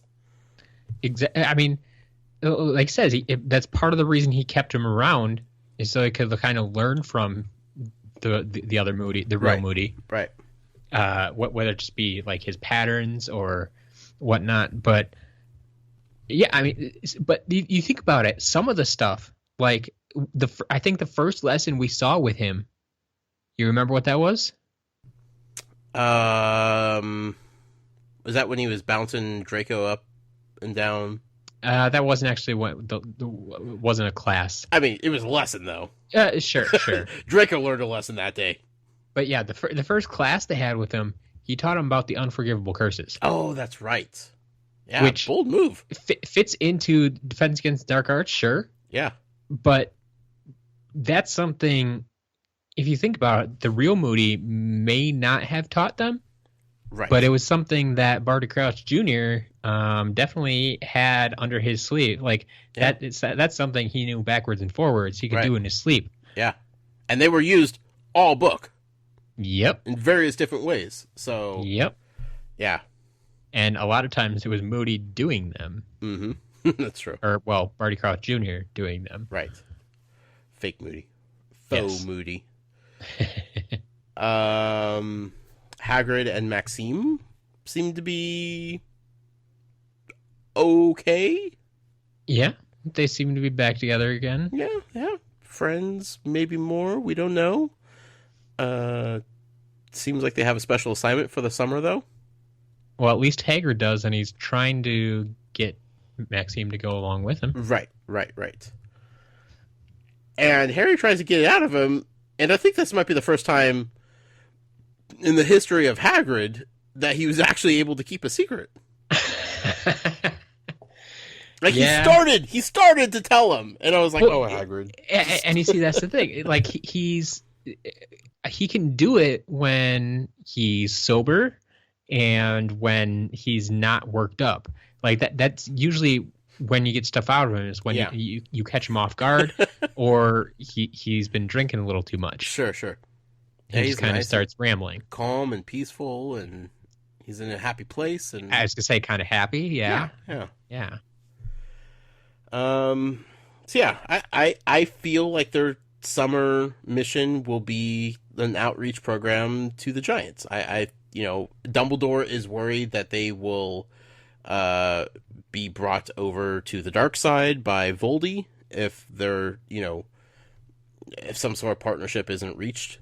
And Hagrid and Maxime being half giants, or Hagrid being a half giant, Maxime being big boned, probably feel like they could do some serious help in making this work.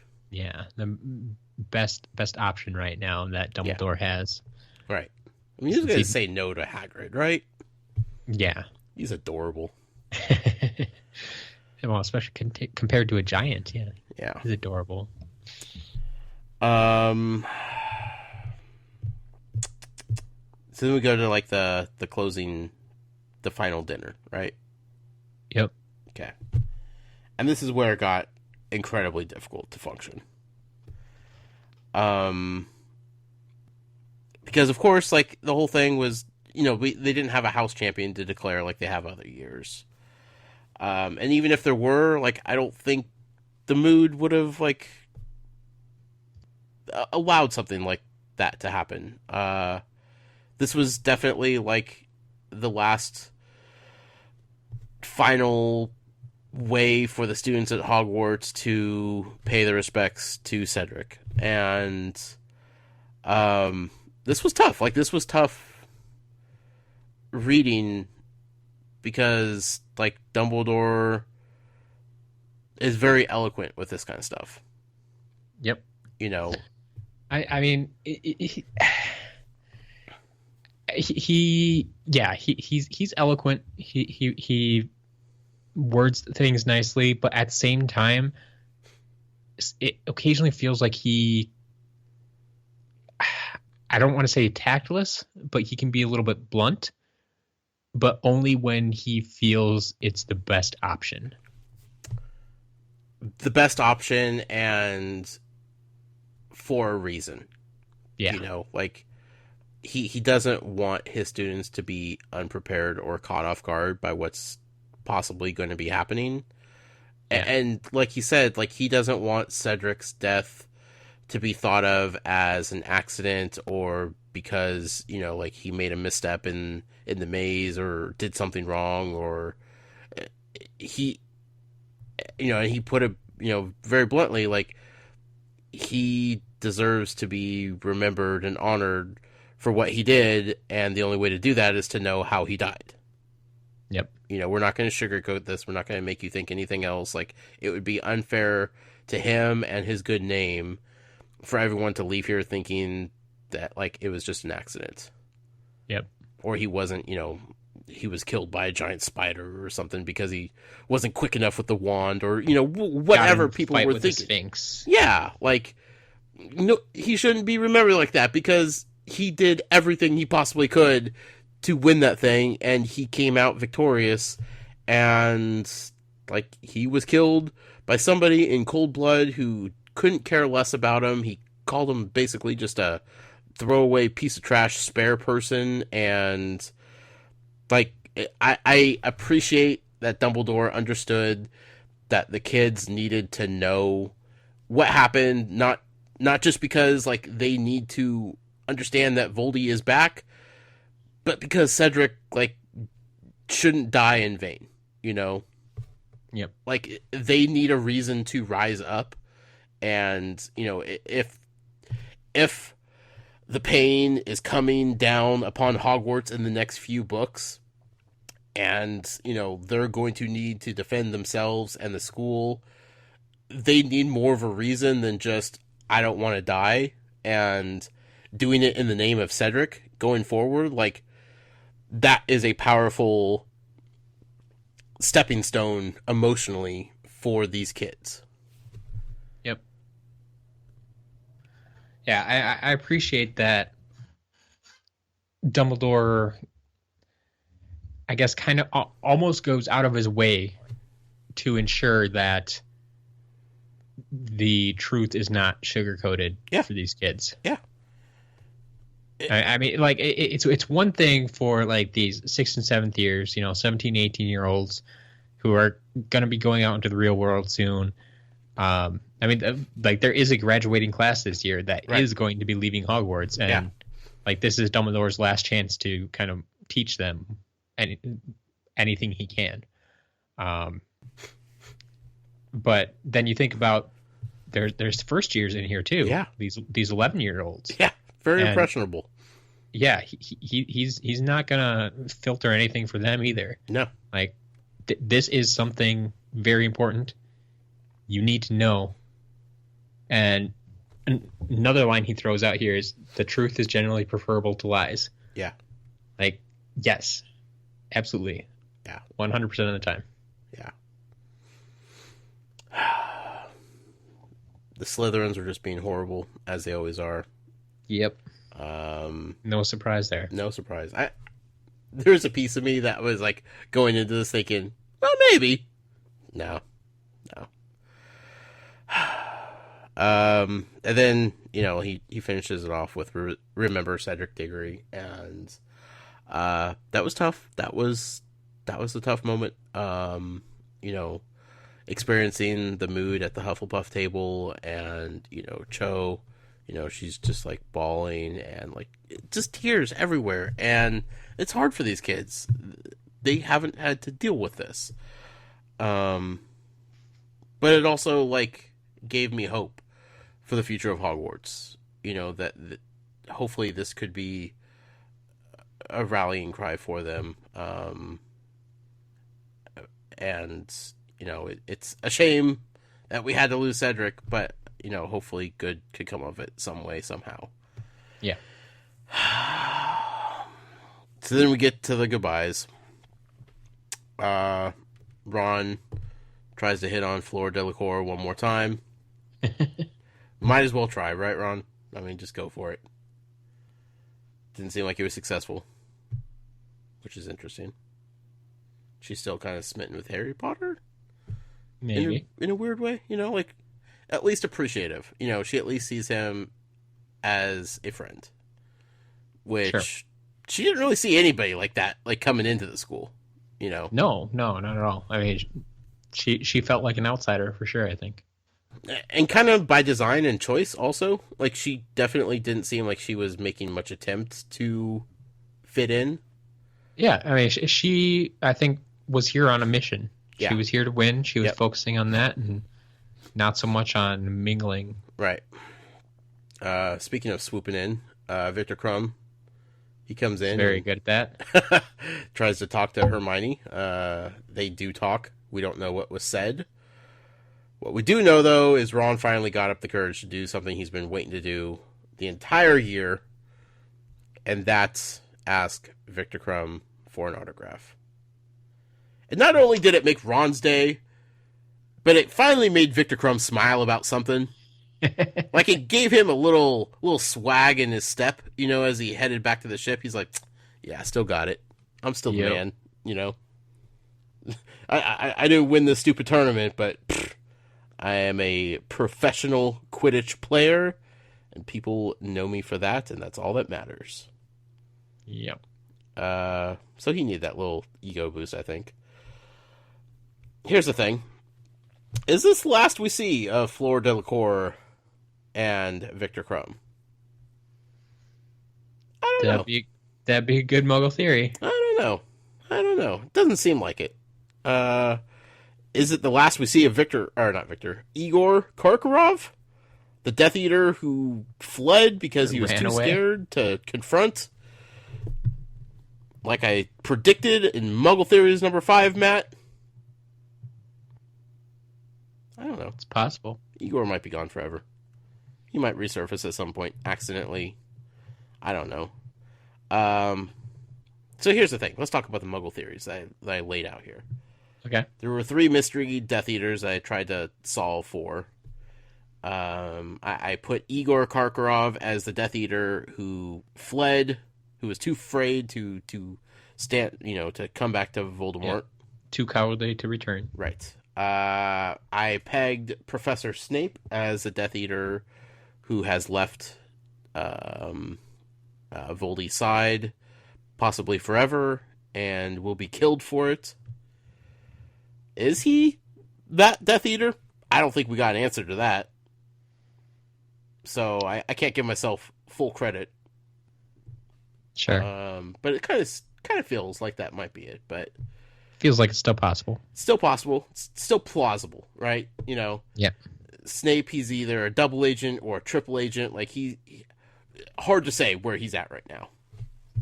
And then I did predict Barty Crouch as being the third and final Death Eater who was implanted at Hogwarts and doing all the evil bidding for Voldy. So I get full points for that one, Matt. I don't know about that. Yeah, I'm pretty sure you were referring to Senior. I don't actually remember if I said the word Senior at all, though. I don't know if you did, but you didn't clarify Junior, and you've at least been referring to him as Junior if you meant Crouch's son. So, I mean, you did say Barty Crouch. So if you were referring to Junior, you knew that meant there were two of them, and you needed to clarify. Okay, so I got the suffix wrong. Half a point. We'll see. Okay.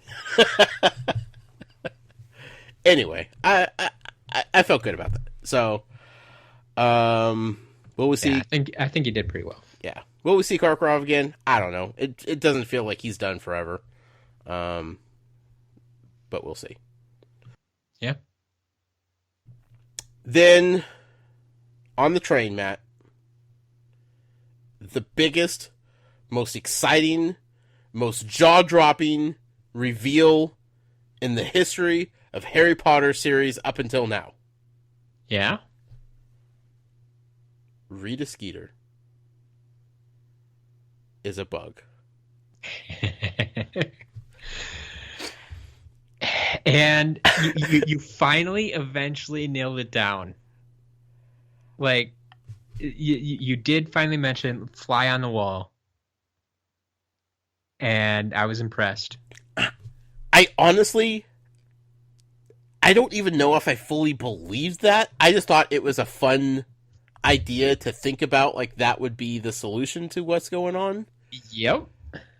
And at this point in the story, I was like, okay, the kids are on the train, they're going home, we're done here. Like, we are done with the reveals. I don't have to think about anything anymore. And then, like, Hermione, she got all excited, and she was like, we gotta talk about Rita Skeeter real quick. And I'm like, oh no! Yes! We're gonna get to it! And I was, like, excited because, like, Hermione, like, managed to shut up Rita Skeeter, which is, very hard to do. And Hermione's being super smug about it and kind of cocky, and she pulled out the jar, and Rita Skeeter is a beetle, and I just lose my mind, man. I'm just like, oh my God, I can't believe this. Like, this is this weird thought in my head that, like, I was kind of laughing at myself for having, because I'm just like, that's a stupid thing. Like, who would just transform into a bug? Like, on paper, it totally makes sense, right? Like, I'm laying out this theory of her being a bug, her being a fly on the wall, and I was like, well, yeah, that would totally allow her to be all over Hogwarts at any given time. Yep. She could totally hear everything. She could get the scoop. And I'm just like, that's stupid. Like, I don't even know if wizards could turn into insects, I think I even said that when I was working it out in my head. And then here we are. Yeah. And the best part is, I know this will be brought up in some of the emails, but prior to you even making the fly on the wall comment, mm-hmm. you, in reference to Rita Skeeter, and we were talking about, like, how she gets these scoops, and, like, you used phrases like, she's buzzing around. And I think you even said, like, she needs to be crushed. And people were going nuts. I'm like, does he know? Does he know? I'm like, no, he doesn't. No. That's what makes this so great. He has no clue what he's saying, but that's like it just fits so perfectly. I think it was her last name that just made me associate her with like a bug of some sort. You know? Yeah, I mean, I think at one point you said like Skeeter, like mosquito. Yeah. And whether that's intentional on JK or not, like I kind of feel like it is, you know, and in hindsight, I feel like it definitely is. But like in my head, like that was just the only connection I was ever making was just, yeah. And she sounds like a bug. Yeah. You know, and then like looking back, like when they were talking about like, you know, bugs, like electronical bugs, like hearing devices, like yep, they don't work at Hogwarts. I thought for sure when they said the word bugging, like I thought something would click in your mind right then. Yeah, no.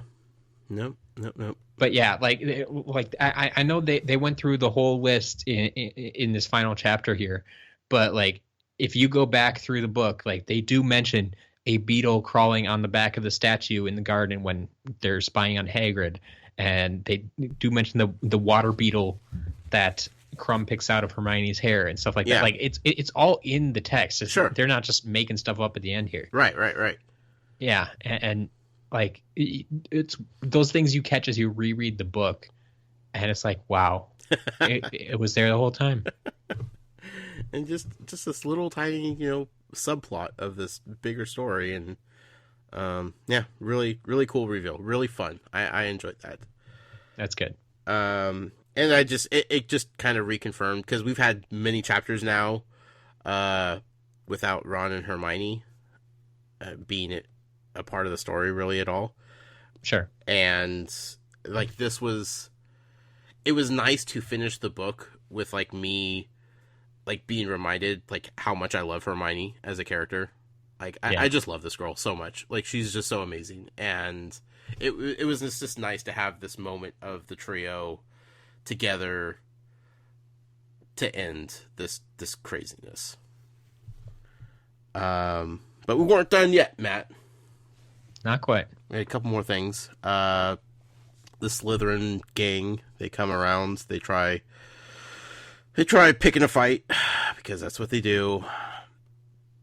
And, you know, they were kind of throwing some harsh words. They were saying, like, they are clearly in the know of Voldy being back, and not just because Dumbledore said it. Like, I kind of feel like Draco knows. Has the inside scoop. Yeah. Like, it seemed more than just, oh, we heard this from Dumbledore, so it must be true. And now that we know that Malfoy, Crabbe, and Goyle, their fathers are all Death Eaters, right? Like it totally makes sense. But what makes it even scarier to some point is when Malfoy comments that they are on the losing side. Right. Malfoy is already distancing himself. Like he's already picking sides. Yeah, that line's being drawn. Yeah. He's like, yeah, we are on opposite sides. We know about Voldemort, and we're going with him. Like that's shocking. Yeah, and like, you know, he throws out that like mudbloods and Muggle lovers are going to be the first to be killed. You know, It's like, oh no, this is not good. And once again, all this coming from a 14-year-old boy. Yeah, right.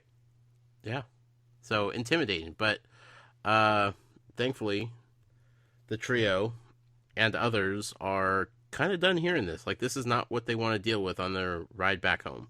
Yeah. There's flashes of lights and hexes coming from every direction on the train. Like, everybody's just done with them. Yep. Not only does the trio attack them, but friend George as well. They're done with these idiots. Yeah, like one of my favorite lines in there is, I think it's Fred who purposely treads over Malfoy's hand. Yeah.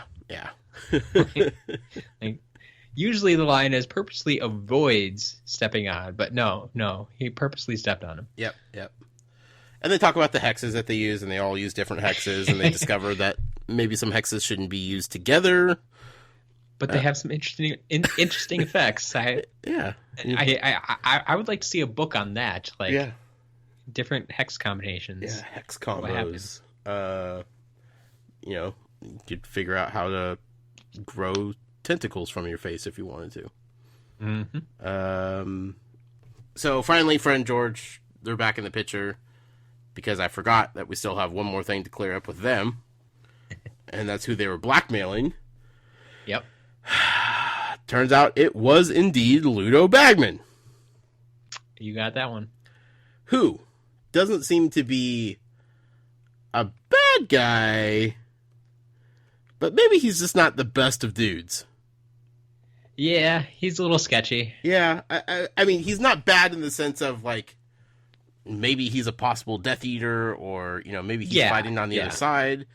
He's just not really the good-hearted, fun-loving person that he kind of plays on TV, Like, he has a public persona that everybody eats up and they love him for. I mean, it's the more I think about it, it is really kind of just stereotypical ex-jock. He's like a pro wrestler, Matt. Yeah.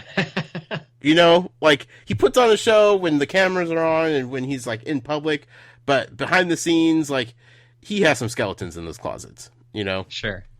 Turns out he's addicted to gambling. Yep. Turns out he's not that good at gambling either. No. He tends to lose a lot. And he owes that goblin mob a lot of money. Yeah. But, I mean, it doesn't help that we find out they play just as dirty as he does. I mean, to be fair, a bet's a bet, Yeah. When you bet somebody is going to win outright and it turns out to be a tie, like, you don't win that bet. Like, that's a push. Exactly. I mean, it's like Fred and George made a very, very specific bet. Right.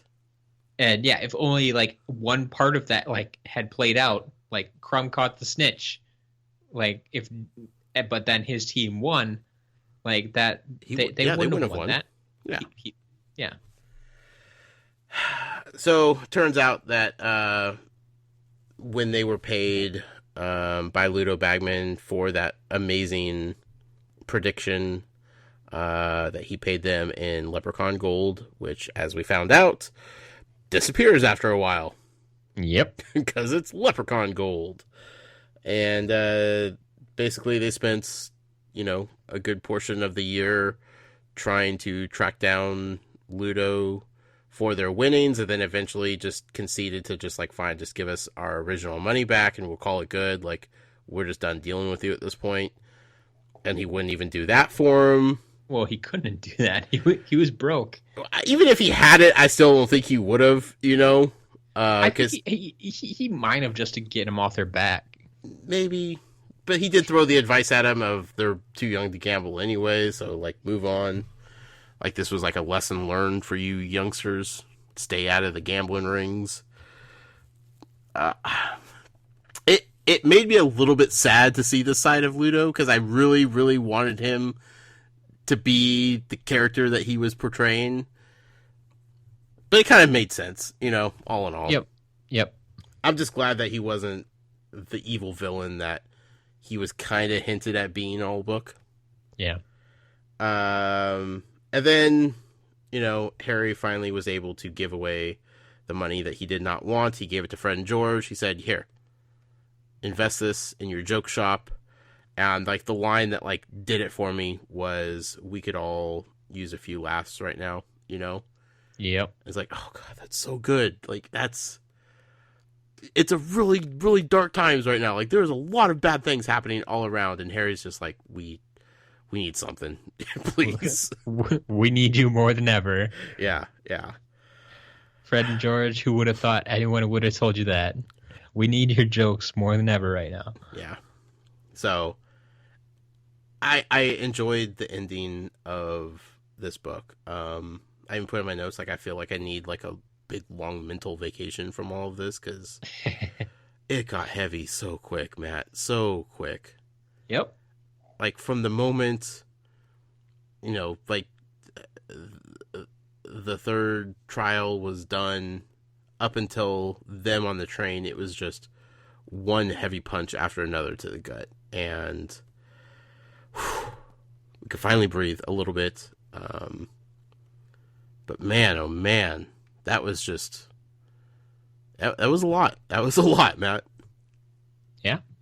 What a good book, though. I'm glad you enjoyed it. Yes. One thing, though. Yeah. I know the Goblet of Fire was mentioned a couple times in this book. Like, I don't know what else it could have been called, but it does feel kind of weird that the book is called Goblet of Fire. Sure. You know?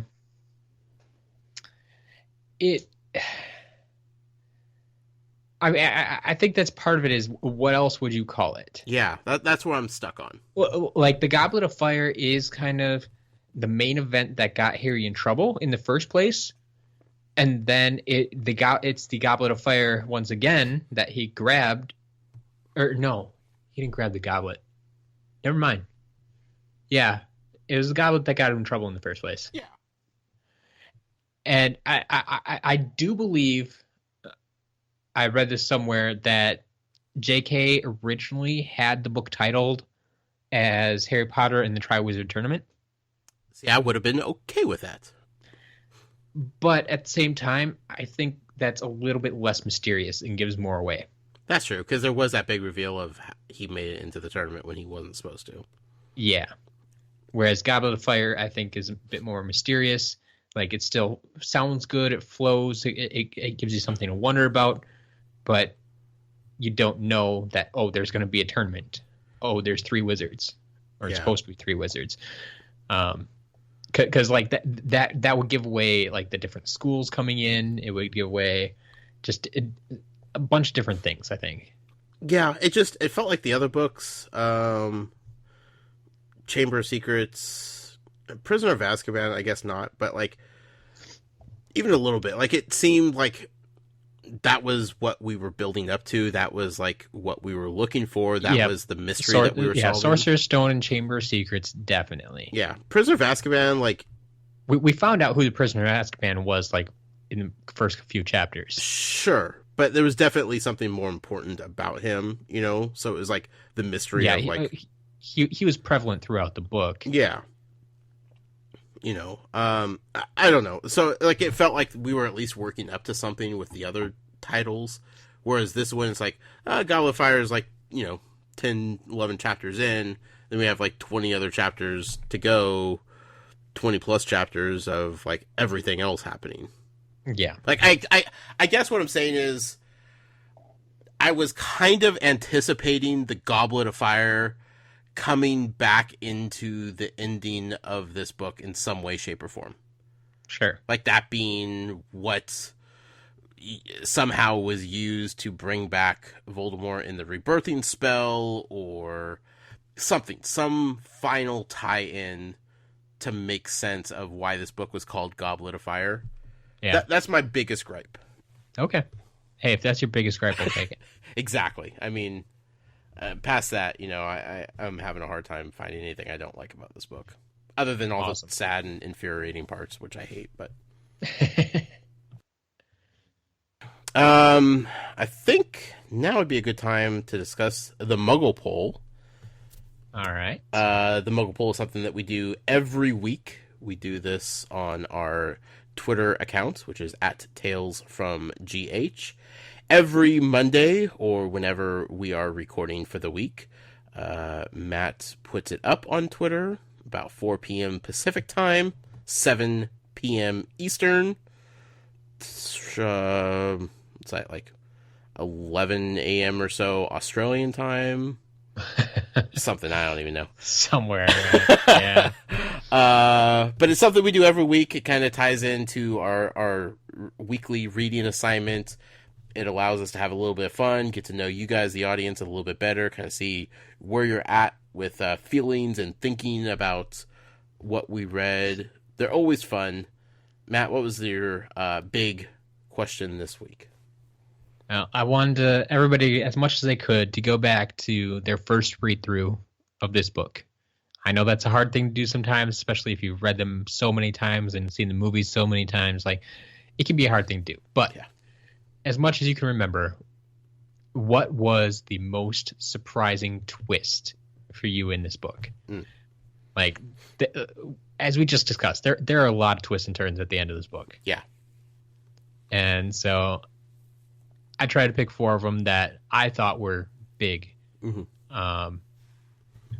And we went those. So your 4 choices were Cedric's death, Rita being a beetle, Crouch Jr. is alive in the first place, and then the fact that Crouch Jr. was Moody. Yeah. I think I went against the popular consensus here, Matt. Yeah? I understand Crouch Jr. being Moody is a big reveal, and it caught me off guard. Like, I felt insane throughout that chapter trying to figure out what was going on and how it was going on. But I think I was more mad than surprised. That was definitely our number 1 choice, though, at 56%. So personally, though, I had to go with Cedric's death. Yeah? And I think it was just because of how you laid out the reading. And we talked about this last week. It was...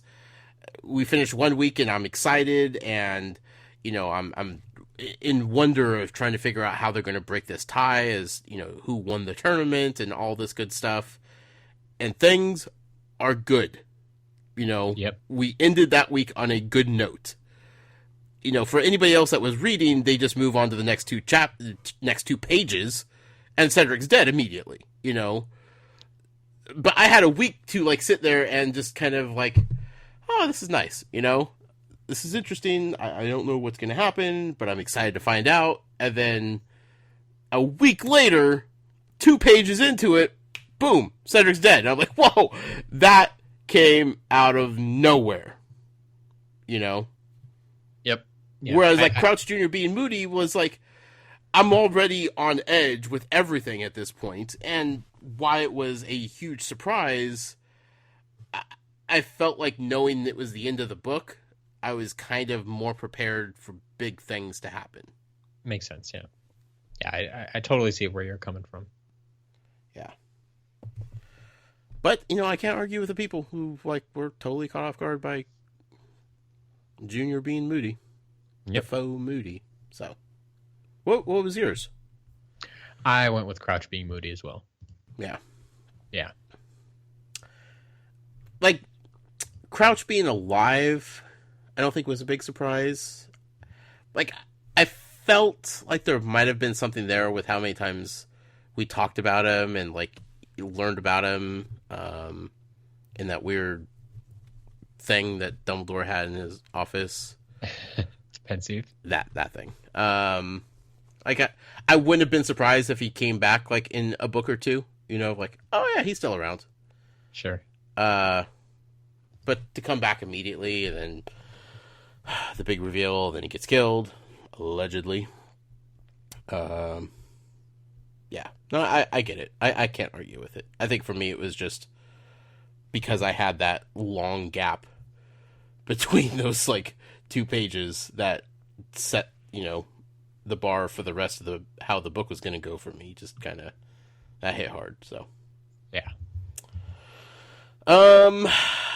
Thank you all for participating in that. Again, check it out every week on Twitter at TalesFromGH.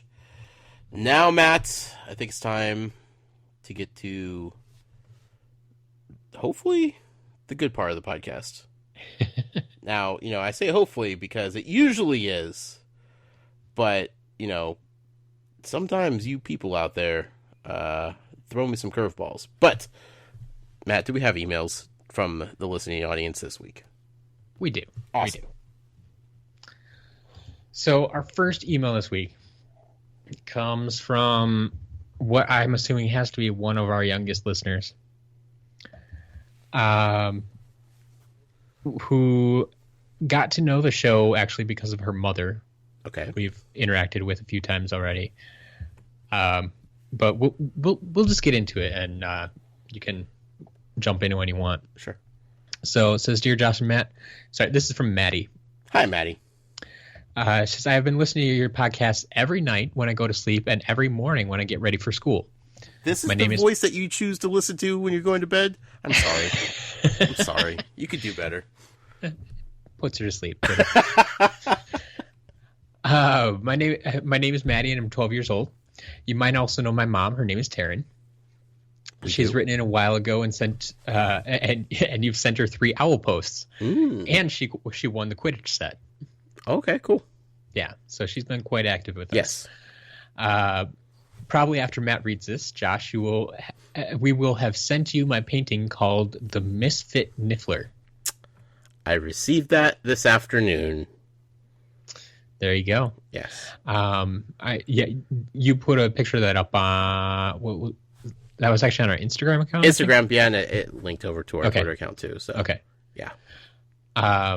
Also, by this time, I will be working on your other painting that I will be calling Hagrid and the Squid. Ooh, that's exciting. You'll also see a Crookshank's tail in between some bushes in the background. I really hope you like it. Maddie, I'm excited. I love the Niffler painting. It's sitting on my desk that I podcast from, next to Squidly, next to my spells book, and my Hagrid pop, and my illustrated version of Sorcerer's Stone.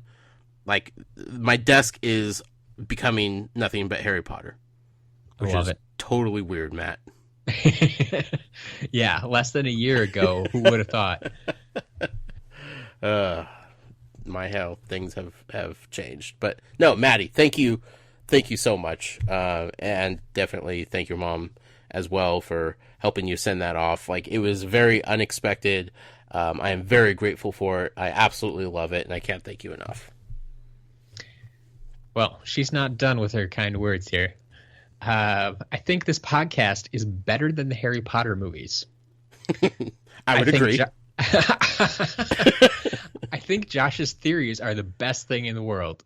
They're part of what got me into this podcast. The other things being my mother and my love for Harry Potter.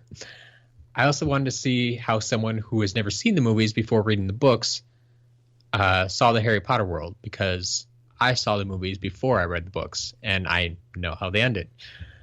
I just got the details then that the movies didn't have. Sure, which are a lot. Oh yeah. So yeah, that's your Niffler loving friend from Ravenclaw. Ravenclaw, Maddie. Okay, I'll accept Ravenclaw. There you go. If she put Slytherin,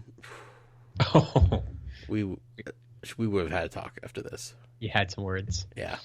Thank you, Maddie, once again. Yes. Thank you indeed. All right. Next email from Katie. Hi, Katie. It says, hi, guys. I just listened to your latest episode. It may be of some comfort to Josh that although the books are taking a more serious turn, there are still elements of humor throughout. For instance, Fred and George. Harry giving his gold to the twins always give me the warm, shaky sort of feeling that you get after you've been crying for a long time and someone does something to make you feel better. Like, you're still sad, but things are starting to look up. Yeah, definitely needed. But back to chapter 35. It was so overwhelming to read this whole thing for the first time.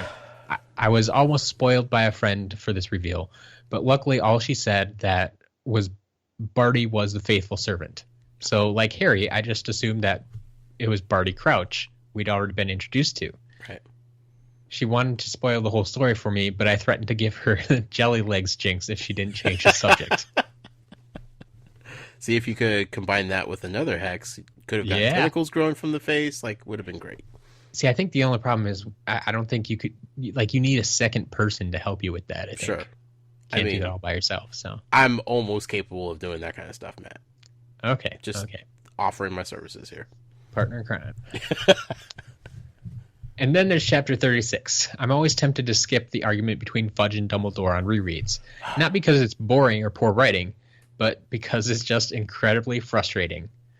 Josh was spot on with his prediction that people wouldn't believe Snakeface was back, and we get our first denial from the Minister of Magic. Mm-hmm. This is not good. Yep. And then we have the scene with Mrs. Weasley hugging Harry, and Harry thinking that he had no memory of being hugged by a mother. and my heart shatters into 1,000 pieces. Yeah. But Hermione captures a certain troublesome beetle, so at least there's that. And Josh was right again. There needs to be a little sound effect like on a game show every time Josh gets one right. Ding! You guys would get sick of that. You would hear it all the time. That'd be the entire podcast. It's just the ding going off. Oh, not quite. But thank you, Katie. Absolutely. Also, let's watch out for those Voldy deniers, right? I mean, they're out there. Yeah. Next email from, I'm going to go with Anya. Hi, Anya. Anja. Sure. Sounds right. I finally got around to writing to you. I wanted to for a long time, just haven't had the time to sit down and remember. I found your podcast right before Easter, and I love the concept, and I was intrigued that Josh was so new to all things Harry Potter. It also gave me hope for my husband, who still hasn't shown any interest in Harry Potter. There's one other? There's another, apparently, yes. Wow. I caught up on the podcast about a month ago, and I began keeping... I kept trying to save them so I could listen to them one after the other, but it became so hard now. It became so hard, and now I listen as soon as I get a chance. I got the first Harry Potter books in 1999 when they first came out in Norway. My grandma worked, she still works, in a bookstore, and she bought all the Harry Potter books for me. Nice. I was 8 years old and just read them with my dad until I couldn't wait anymore and just kept reading after he had finished a chapter for the evening. So, Josh, I feel for you. I can never do it. I have to. It's not because I want to. Yep. My grandma also sometimes gave me the new Harry Potter books the day before they were allowed because she knew how much I loved them, and I was too young to stay out and get the book at midnight. Oh, getting grandma in trouble. Yep. In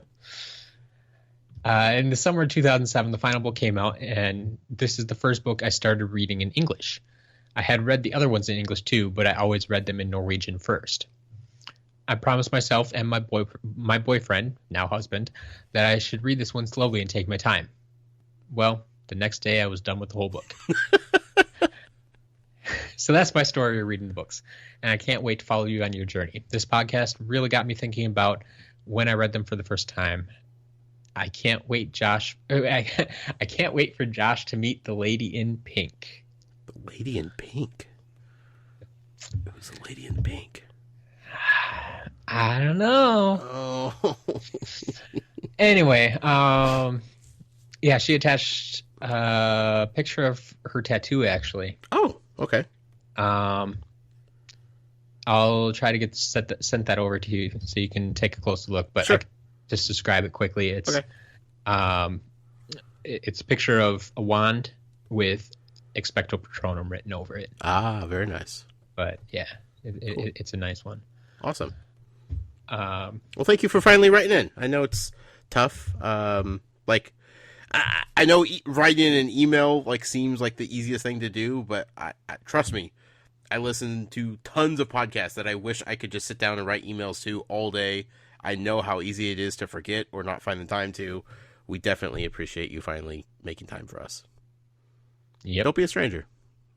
Keep in touch. All right. We still have a few more emails to go through here. Okay. So, the next email comes from Marissa. Hi, Marissa. Says, hi, Josh and Matt. So, I'm doing this email a little differently. I'm writing it as I read instead of afterwards. Ooh. I think that'll help me remember all the things I wanted to say. My first question regarding the port key from last week that I forgot to write about. I was under the impression that port keys were supposed to transport someone at a prearranged time, but the one that was the Triwizard Cup did it once someone touched it. I guess there might be different ways to make a port key, but it just didn't line up with the description we got earlier. That is true. That is how we Yep. learned about port keys. Yep. Yeah. So, yeah, it's a little detail a lot of people overlook. obviously portkeys are first introduced to us at the beginning of this book, and they make a big deal about having to be there on time. Right. And I think, like she said, there are different ways to make a portkey. I think there can be different triggers. I think a portkey in general just is something that transports it, like it's an object that you have to touch and will transport whoever's touching it at that time from one place to another. Yeah. And it's going to be from wherever the object is to a predetermined location being the other place. Sure.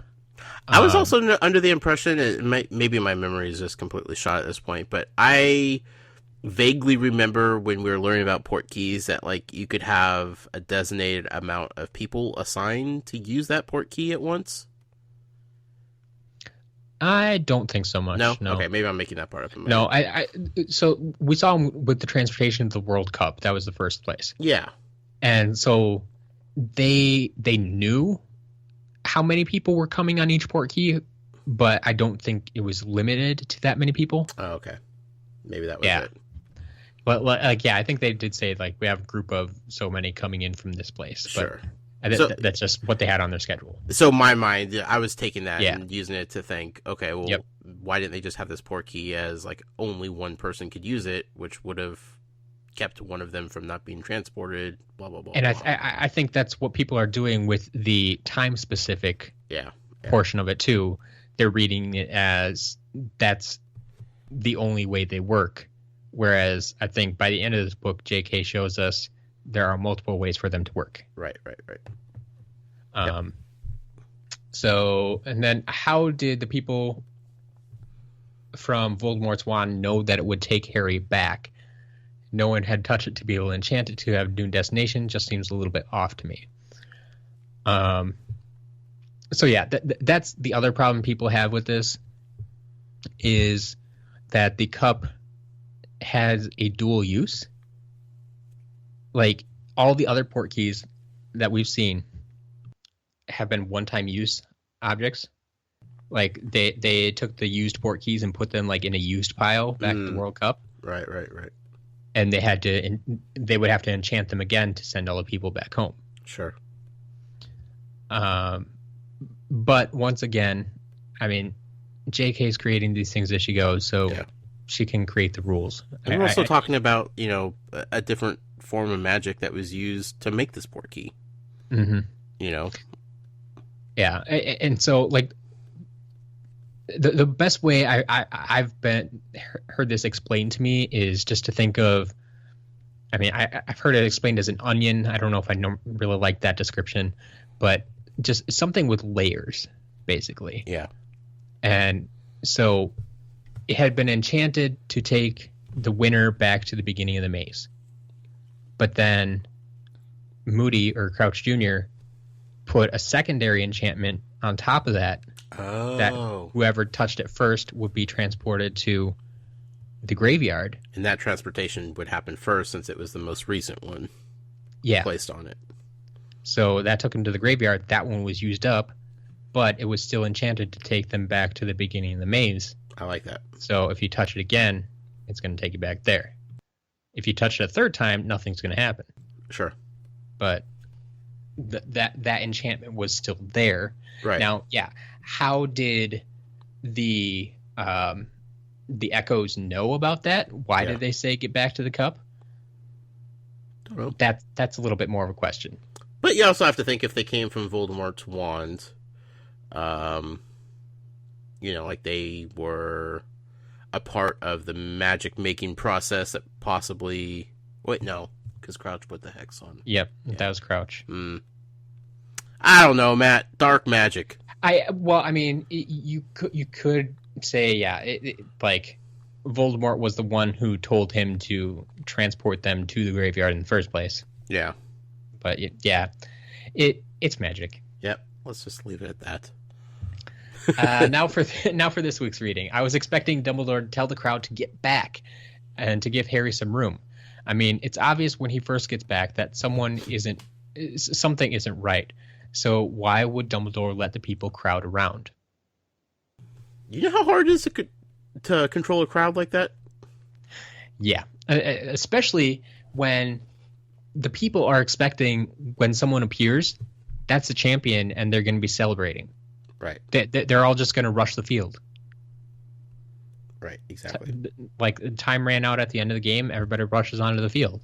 Also, it's not like Dumbledore knows what's going on yet. You know, like, he's still trying to figure it out. Like, the last thing he wants to do is try to do crowd control while he's also trying to figure out that's what's not up his with first Harry instinct. and why Cedric is dead. Yeah. Mm-hmm. So, yeah, I mean, short of, like, attacking everybody that's there and knocking them back, like, what is Dumbledore going to do? Right. he can yell at them, but are they going to listen? No, everybody wants to know what's going on. Yeah. Curiosity. Yep. Mad-Eye takes Harry away from Dumbledore when Dumbledore specifically tells Harry to stay, and that he would prefer that Mad-Eye didn't take him. That was the first time I realized something wasn't quite right with Moody. And then the big reveal. He's the Death Eater at Hogwarts. Poor Josh. He's been so excited and accepting of Moody, and he just gets another emotional blow after last week's heart-wrenching episode. Right? It was all Moody. Everything. It was all him. And then Dumbledore, McGonagall, and Snape come in to clear things up. It wasn't Moody after all. It was Crouch's son. The reveal was huge, so I won't rehash it, and amazing, and I loved it. J.K. is such an amazing writer, but I do feel awful for Winky. But everything suddenly fits. Yeah. Dumbledore says that Voldemort overcame a hurdle. Does Josh have any idea what other hurdles could be in Voldemort's way? The Ministry? I feel like that's a hurdle. But I feel like Fudge is about to lay down on this one, and he's going to just walk right over him. I feel like Dumbledore himself is a hurdle. Yeah, well, I feel like there's plenty of hurdles that I could try to work through. Fair enough. Yeah. Fawkes is, in fact, the phoenix that provided tail feathers for Harry and Voldemort's wands. Nice pull from Josh on that one. Yeah. Fudge is an idiot. With so much evidence to back up what Harry is claiming, and he still won't believe it because it's not prudent for him to do so. And why the heck would Harry look up old tales about followers of Voldemort? The only student that would even think to do that would be Hermione. And I can't even think of a reason why she would have to do so. Okay, she wouldn't need a reason, for one. She would just do it for, like, spare reading. Two, even if she did and she tried to regurgitate that information to Harry, there's no way Harry's paying enough attention to Hermione to ever absorb that and remember it all. So, yeah. Says it's very interesting that we are in a climate where our own politicians are just as adamant to avoid facts on things such as climate change, so that it doesn't interrupt what they want to do. Mm-hmm. I love the speech that Dumbledore gives at the Leaving Feast. It always gives me chills about the way he talks about banding together in times of strife and what he says about Cedric at the end. Very interesting that Harry gives his winnings to the twins. They still have 1 year of school left. Does Josh think that they will be doing anything with the gold at Hogwarts next year? No, I think they're investing it into their joke shop like they tried to do all year. I think it's pretty cut and dry what they're going to be doing. Also, I feel like they're the only ones that aren't proud enough to refuse the money, you know? Yep. Like they had a little pushback and they're just like, yeah, no, come on. We'll take it. Totally. Well, yeah, I mean, it didn't help that that was the third time Harry tried to give it away, and he just like he just walked out of the room. Yeah, he was done. It's like he threatened to throw it away. Yeah, it's just gonna sit on the train then if you're not gonna take it. She says, I listened to the Muggle theory, and of course he was spot on, just not the way he expected it to be. I'm curious if Josh ever thought of live tweeting as he's watching the movie, or do you think that would defeat the purpose of the podcast episode? What do you think, Matt? I would totally be open to that. I mean, would you guys not listen to the episode if I live tweeted? I guess that's a question for everybody else. I think it'd be worth a shot. I think we would have an audience for both. Because, I mean, not everybody's on Twitter, so. Sure. And, like, the live tweeting would be essentially what I don't do during the movie, which is take notes. Yeah. I could do that. Let's do that. There you go. Okay. We have another fantastic idea. Done. Muggle live tweets. I like it. I'm looking forward to that now. I'll be sure to let everybody know before I start, because previously we just immediately just start watching the movies just on a whim. So sure. I'll try to give a little bit more heads up when I try to give a warning so they can follow. Yeah. Wonderful. I like it. Okay. Thank you, Marissa. Thank you. All right, next email from Chelsea. Hi, Chelsea. When I found your podcast, I listened to the most recent episode to get a feel for the show. I don't remember exactly which episode it was, but I do remember Josh talking about Moody, aka Barty Crouch. I literally laughed out loud when Josh made the comment of some sort saying, I feel like this Moody character is going to be big in the Harry Potter world. When I finished laughing at this, knowing that Moody was actually Crouch and would later be the reason Voldy comes back, I thought to myself, yep, this is going to be fun. I got to listen to this podcast. And I'm so glad I did. We're so glad you did also. She says, I work as a clinical mental health counselor. Ooh. As a counselor, I appreciate Dumbledore so much in this moment. Harry has just witnessed another tragic event, thus creating an even stronger case of PTSD. He immediately took watch over Harry and took a larger role than what he has during the year. It just goes to show that when it comes down to it, Dumbledore will always be there to protect Harry and do what is right. As Dumbledore said, Harry showed bravery equal to those who died fighting Voldemort at the height of his powers, shouldered a grown wizard's burden, and found himself equal to it. This quote is another reason I love this book. We literally see Harry transform more than we ever have up to this point. Yeah. And then Fudge has to ruin the moment when Harry is starting to feel safe and validated again. His ignorance and unwillingness to accept the truth out of fear is more than annoying. I find it ironic that every Death Eater Harry names has been cleared. Deep down, Fudge knows that they were Death Eaters. Deep down, does Fudge know they were Death Eaters, or is he really blind to that in reality? Did he think he could sway them back to the good side, or was he afraid to challenge them? I love how he comments about how he cannot do any of Dumbledore's suggestions because it could end his career.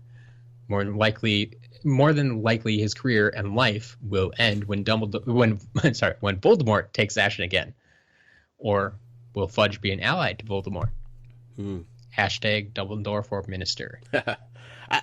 I feel like it's possible that Fudge may suspect that Harry's probably right on this, but doesn't want to believe it because, like we found out, one of the Death Eaters that Harry lists is currently working for the Ministry. So that would take a big leap of faith for Fudge to say, yeah, this dude is a Death Eater, and he's also working for the Ministry, who were desperately trying to protect everybody from the Death Eaters in the first place. Like, the internal conflicts that would immediately create if Fudge were to admit that it's possible that one of their guys is actually a Death Eater is astronomical. So, yeah, I think in his heart he suspects it, but it's impossible for him to admit that publicly.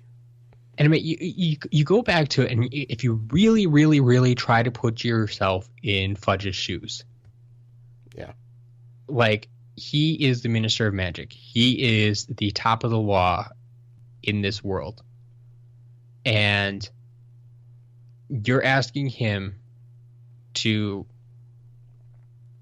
change everything, every thought he has right now, put everybody on alert, make everybody worry over the word of a 14-year-old boy. Right. Someone who we've been calling a dumb 14-year-old boy this entire year. Mm-hmm. And yeah, okay, fine, he has the backing of Dumbledore. But it's still one of those cases, like, if you get a reporter in there, they're going to ask, where'd you get this information? And it's from this 14-year-old boy. Like, it just doesn't look good. Right. And I understand not looking good, but before he completely denies it, at least look into it a little bit more. Yeah. I don't know. Yeah. So, no, I agree. Josh, any theories as to what Dumbledore must ask Snape to do? I think that'll be part of the next Muggle theories. Yeah? Because I think that'll play into the next book, so. Yeah. All right, sounds good. Stay tuned. We're looking forward to that one. Someone shared last week that this is their favorite movie. Well, I can't truly pick a favorite movie. I can say that this is my favorite book. Someone with you, Josh. Mm-hmm. Again, I don't think this is a popular opinion. I think it's more popular than you think. I think what makes this book stand out is how we can see these dumb 14-year-olds transform into mature adolescents as they are thrown into unfortunate situations. Despite how dark these last few chapters have been, I enjoy reading this book the most because of the Triwizard Tournament, the Yule Ball, and Professor Flitwick being thrown across the room. I also feel that this book is when we truly start to dig in deep and begin to see the real, raw emotion and compassion. Cedric's death and everything Harry experienced is a true tragedy. The compassion that you feel as you read these last few chapters, except for ignorant Fudge, and the teamwork everyone is willing to give to fight is what made me fall in love with the series. There's so much going on in this book, and I admire J.K.'s imagination the most in Goblet of Fire. This is the beginning, Matt. The beginning. Of the end? Question mark? Next email from Harry. Hi, Harry, not Potter. You got it. Well, Josh, you made it through another book. Congratulations, and again, I'm sorry that we kept you in the dark, but it has been so much fun to listen to. You guys are the worst. I'm really nervous about next week's movie episode, but I think you know how little to expect from the movies by now. Yep. I have a story for you this week that I've been chronicling for the members of the Rumor Requirement. That's the name of our Slack chat. Why is it called that, Matt? You'll have to wait and see. My girlfriend has never read the Harry Potter books, but she has watched the movies, but just has a faint recollection of them. Okay. She has been working her way through Goblet of Fire for the past year and a half. Movie or book? Book. Okay. Past half a year. Sorry, half a year. There we go. I was going to say, that's a heck of a time to watch a movie. Yeah, that would be impressive. She reads at a different speed, so she doesn't keep up with the podcast. Sure. But we have overlapped in recent reading. As she has been reading Goblet of Fire, she completely fell in love with Professor Moody, telling me all about how he is her favorite character in the series so far. She even bought his Funko Pop and looked into buying his wand. Oh, heartbreaking. It became clear to me that she didn't remember the movie. Every time she talked about how awesome Moody is, I had to put on my best Professor Matt impression and remain stone-faced knowing the twist is coming, and this Moody was really Barty Crouch Jr. Yeah. Manipulating everything from behind the scenes all along. When we got to the Veritaserum chapter this week, I offered to read it to her. I like to go full Val and read aloud with her character voices to help soften the blow. As I read the chapter and got to the big reveal, I expected to hear shock, surprise, anger from my girlfriend, but I did not hear any reactions at all. Turns out, she fell asleep. And when I asked her the next day if she remembered the big thing that happened with Moody, she had no idea what I was talking about, got really mad that I didn't wake her up, and threatened to jinx me with her wand. Sure. I talked her out of buying the Moody wand, though. When we finally did get to read it together, she was shocked, but said that Moody is still her favorite character because the next time we'll meet the real Moody. Maybe. Such a skeptic, Josh. Well, hey, here's the thing, Matt. Yeah? I've talked about this before. Like, I am in serious consideration of some sort of Harry Potter tattoo. And yep. I've been working on a few different ideas that I have. Yep. I am deathly afraid at this point to get something tattooed on my body, thinking that I know exactly what I'm getting tattooed, only for it to be something completely different or false. And yeah, I'm dreadful of like your expression if you were like to see it and just be like, I can't tell you why, but that was the worst choice you could have possibly made, you know? Yeah. Like, imagine if I had fallen in love with Professor Moody, and I'm just like, you know what? I'm going to get this Mad Eye tattooed on my arm, and this is going to be fantastic. And then, like, it turns out to be, like, somebody totally, like...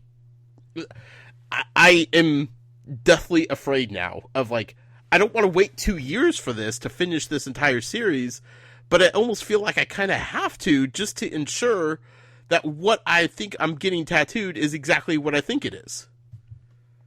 Yep. I'm in a very tough spot right now, Matt. I understand. So yeah, I mean, well, it could be as bad. Well, probably could be worse. But as there's that guy who got like I think it was the Raiders or something like that, and like Super Bowl 50 champs or something like that tattooed. Like, yep, that didn't happen. So then they changed to like Super Bowl 51. Yeah. And they're like, yeah, you're only going to have like one more year before you run into the other word that you can keep altering that. But I mean, even that is like a prediction. Like, I wouldn't get like a prediction tattooed of like Harry Potter, but it'd be like if I fell in love with a character or a spell or something, and then it turns out that it's completely different because of Polyjuice Potion or something else, like, how do I navigate those waters of like getting approval from Harry Potter fans, like getting the thumbs up?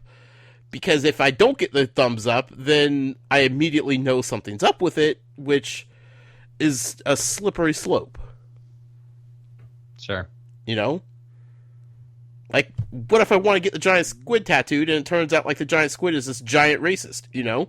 Like, I don't know the giant squid's life at this point. There's three more books to learn, you know? Yep. It could be anything. So, I know where Harry not Potter is coming from with this. All right. Next email then from Zach, just a short one here. Hi, Zach. Haven't written in forever, and I should more, and I should make this one longer. But I just have to get one thing in response to the Muggle theories. So close, Josh. So close. Just by a hair. One suffix. Yep.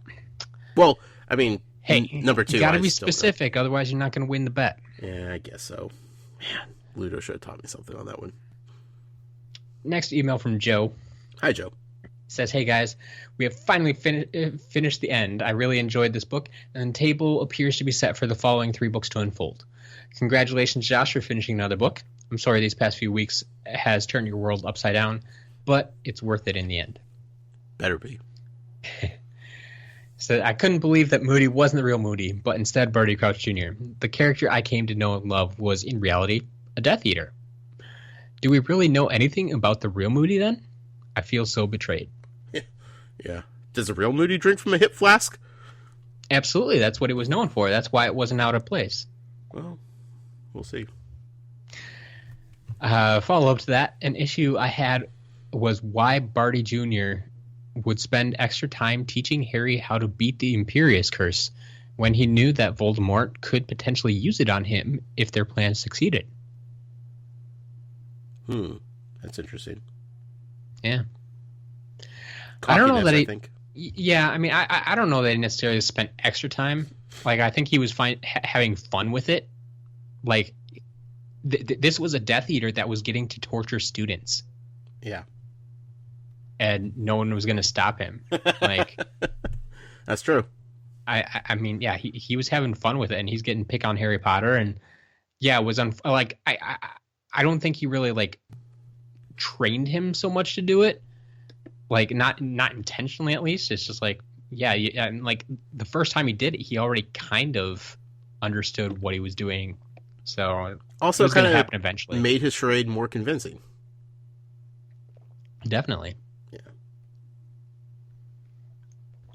Yeah. It says, I'm glad Dumbledore picked up on such a small detail as taking Harry away from the scene, as something Moody would never do. But this whole year, he didn't pick up on anything else that would have told him that he wasn't the real Moody. But he did it when it counted, so... There you go. Yeah. Fudge is an imbecile. Yes. Got all kinds of names for Fudge. Seeing Dumbledore and Fudge go back and forth the way they did doesn't appear to be a good situation going forward, and one Voldemort will probably look to exploit. Sirius's reveal to the rest of the group was fantastic. I love all the reactions. I'm glad Dumbledore forced Sirius and Snape to shake hands, which I'm sure was super awkward, but that tension is still going to be there. Sure. In my head, it was not a handshake. It was like a bro hug, but, same thing. Josh, what exactly is Dumbledore planning? What do you think he's sending Snape to do? Stay tuned for the next Muggle Theories to find out. There you go. I was not happy that Ron caved and asked for Crumb's autographed. I think he should have held his ground. We needed that to come full circle, though. Yeah, I suppose. Yeah. Thought something bigger and more evil was coming in regards to Ludo Bagman. When it was revealed that he was on the run from goblins, it made sense to me, but it was a bit of a letdown. Can't wait to see what the twins have in store with all this money that they have now. Mm-hmm. As do we all. Yeah. Very much looking forward. Will Mrs. Weasley confiscate it all? We'll find out. She's very good at that. Yeah. She'll probably try to return to Harry. Probably. Very much looking forward to the next book.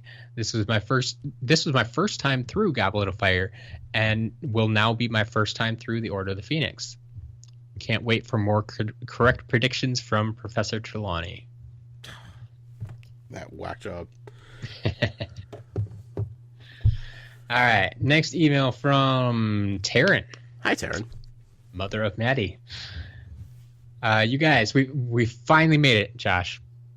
Finally. I think I speak for all of us listeners when I say that we're so impressed with you and how you've handled everything this book has thrown at you. It hasn't been the most pleasant of rides, but you survived. Can't wait to see what the rest of the series has in store for you. JK sprinkled in just enough magical creatures to keep me going. There you go. This won't be a long, drawn-out email. I just have a couple of things to comment on. Josh, I'm sure you must get tired of hearing this, but your ability to formulate theories that are not only crazy, but also correct is astounding. You called Rita Skeeter weeks ago, maybe without even realizing it, using phrases like, she must be crushed, and buzzing around. You called Hermione crusading for house elves before Spew even showed up in the book. You called Crouch being the faithful servant, and yes, it may have been the wrong Crouch, but I think you should still get credit for that one. Sure. There are lots more, but those are the major ones that stuck with me. Based on what I've seen in our Slack chat, you never failed to blow all of us away, so kudos to you. Also, Hagrid and Maxime, that was way back. It's true. It's true. Let's not forget that one. So far, I would say you're the least mugglish muggle I know. Aww. I'm also attaching a couple of pictures, both which I've been dying to share for a couple of months. And I'm going to get these to you now. Okay. Because, she describes them, and I'll read that, but I want you to be able to see it along with me. Sure. Hopefully that picture's big enough for you to read. It says, one is about the predictions Harry and Ron made in divination at the beginning of the year, which all ended up coming true. Huh. So, can you read that one? Okay. On Monday, I will be in danger of Burns, the dragon. Yep. That was the first task. Right. Lose a treasured possession. The second task. Uh-huh. Why don't you get stabbed in the back by someone you thought was a friend? It's when he and Ron had a fight. And Wednesday, I think I'll come off worst in a fight. When he met Voldemort. Wow. JK being JK. I want to go back and read that now. Those were his predictions. That's how they played out. Oh, that's funny. And then the second one. So this one, I could probably just read to you as a joke, but I think it's going to be better if you read it. Okay. So this is I guess you could say it's a meme that's going around, or has been going around for years now. Which I've probably seen and never paid attention to. It's very possible. but I'll let you read that one for people. Okay. Why did Barty Crouch Jr. stop drinking? Because it was making him moody. Oh, that's good. That's good. That's fantastic. Yes. That's so stupid. It's so true. Oh, it is. Did Alex write that? we can check with him next week. But... that's good. Thank you, Taryn. Yeah. But yeah, she says, then P.S. If you're wondering, I'm the mom who was referenced in the email from the darling 12-year-old girl who sent Josh a painting. She was jumping around the living room with excitement when she found out that you got it today, and she really, really hopes you like it. Awesome. I do. Yes. All right, 2 more. Here we go. Okay. This one from our headmistress, Mel B. What's up, Mel B? Well, she says, first of all, as headmistress, I need to give out some last-minute house points to Josh for some predictions. Yes. First, Rita Skeeter is a beetle, similar to a fly, 20 points. Second, Josh was right. Crouch was the villain, just not the Crouch he thought, 10 points. I'll take it. Ludo Bagman does indeed have gambling debts and owes the twins money. I think that was at least 3 weeks ago that Josh made that statement. 10 points. Way back in book 2, Josh asked if Fawkes was the Phoenix was the Phoenix that gave his feathers for a wand, and indeed he is. Really? I said that in book 2? I mean, I'm sure I'll take her word for it. I think you did ask about it once, right? And obviously I didn't say anything about it back then. Sure. But yeah, I guess I wouldn't have remembered it was way back in book 2, but I know you've asked about it at least once, maybe twice.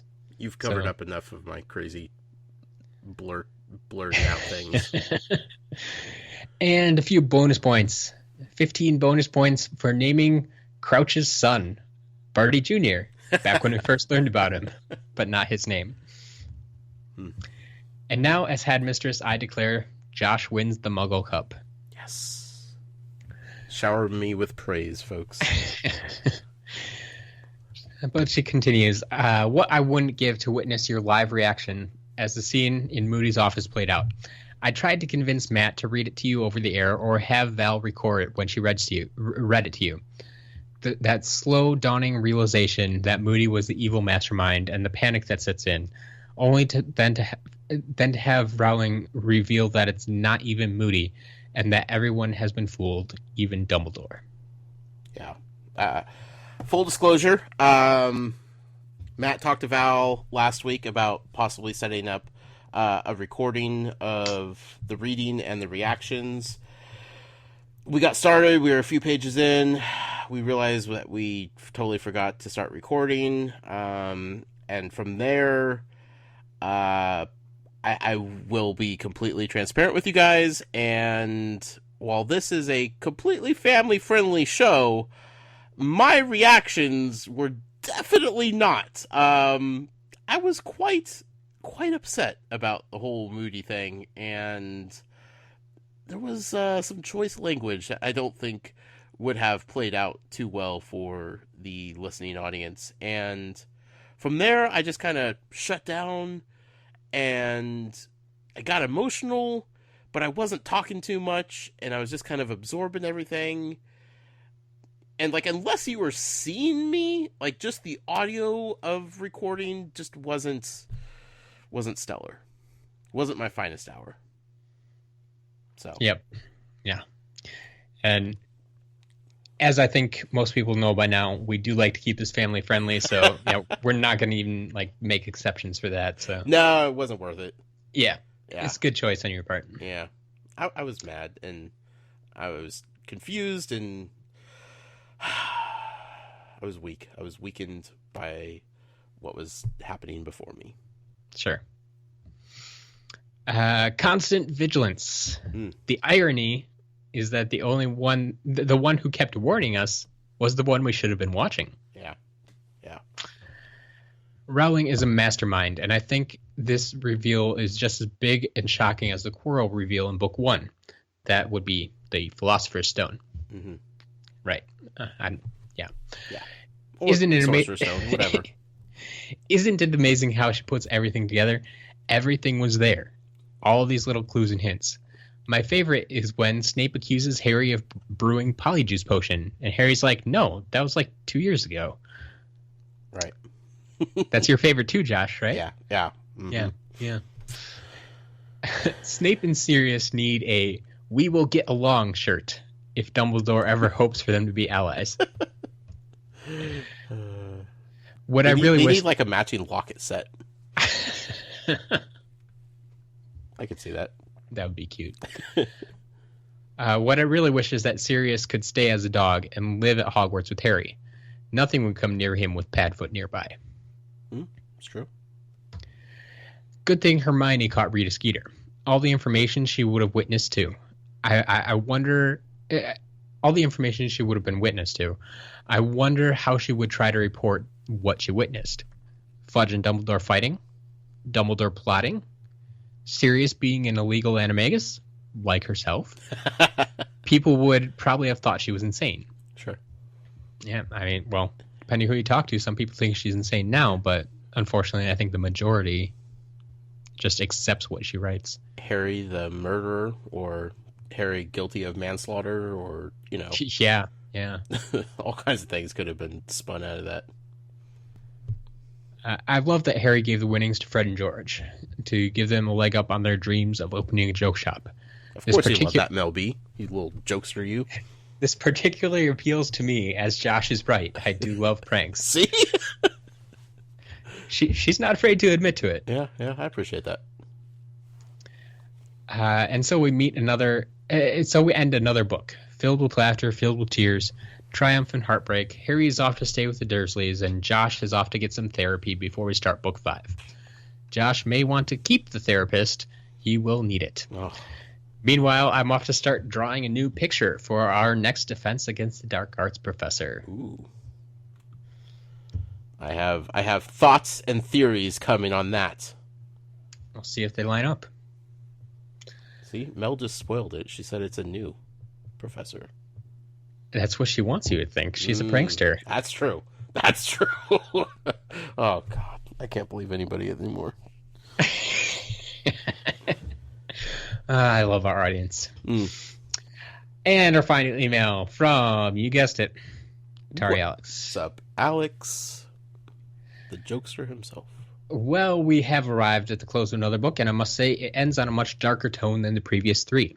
It's been quite the journey, and there have been many twists and turns along the way, but this book still holds up as one of my favorites.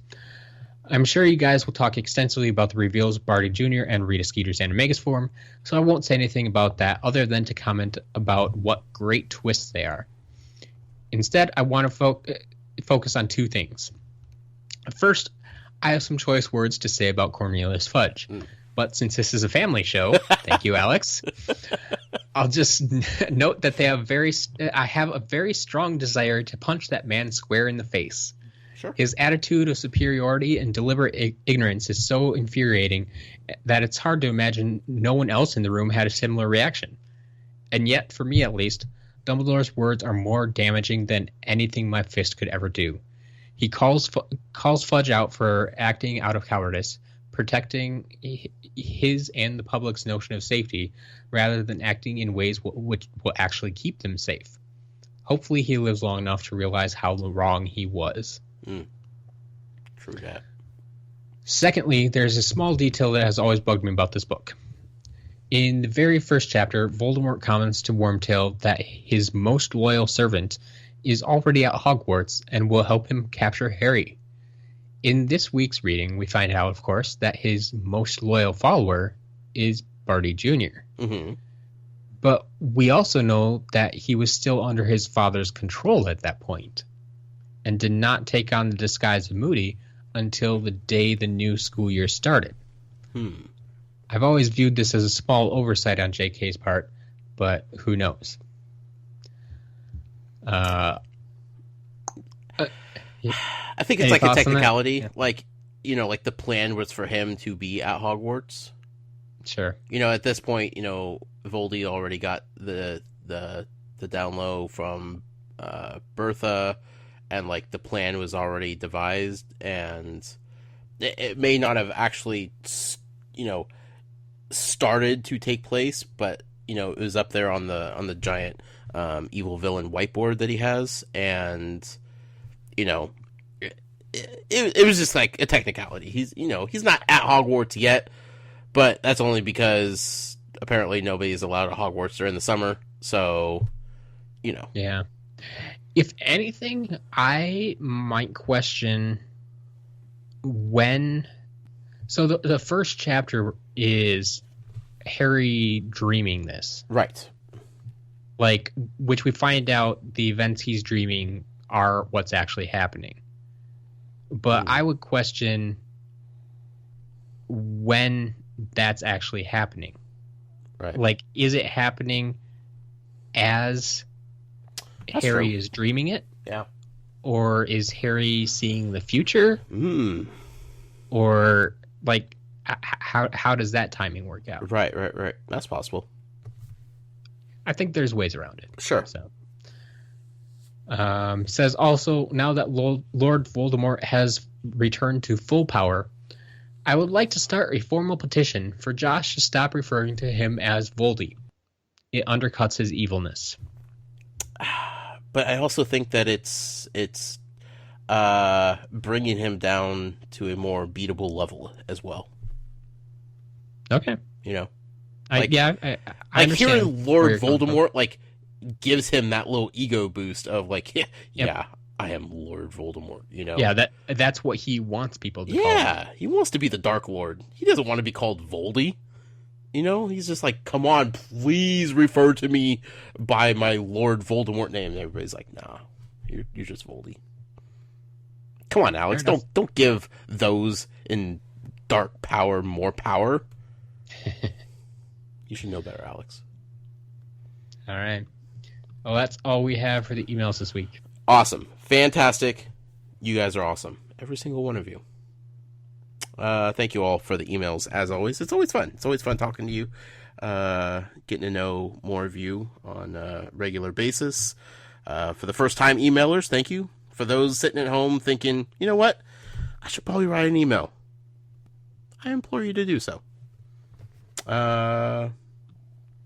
Always send in the emails.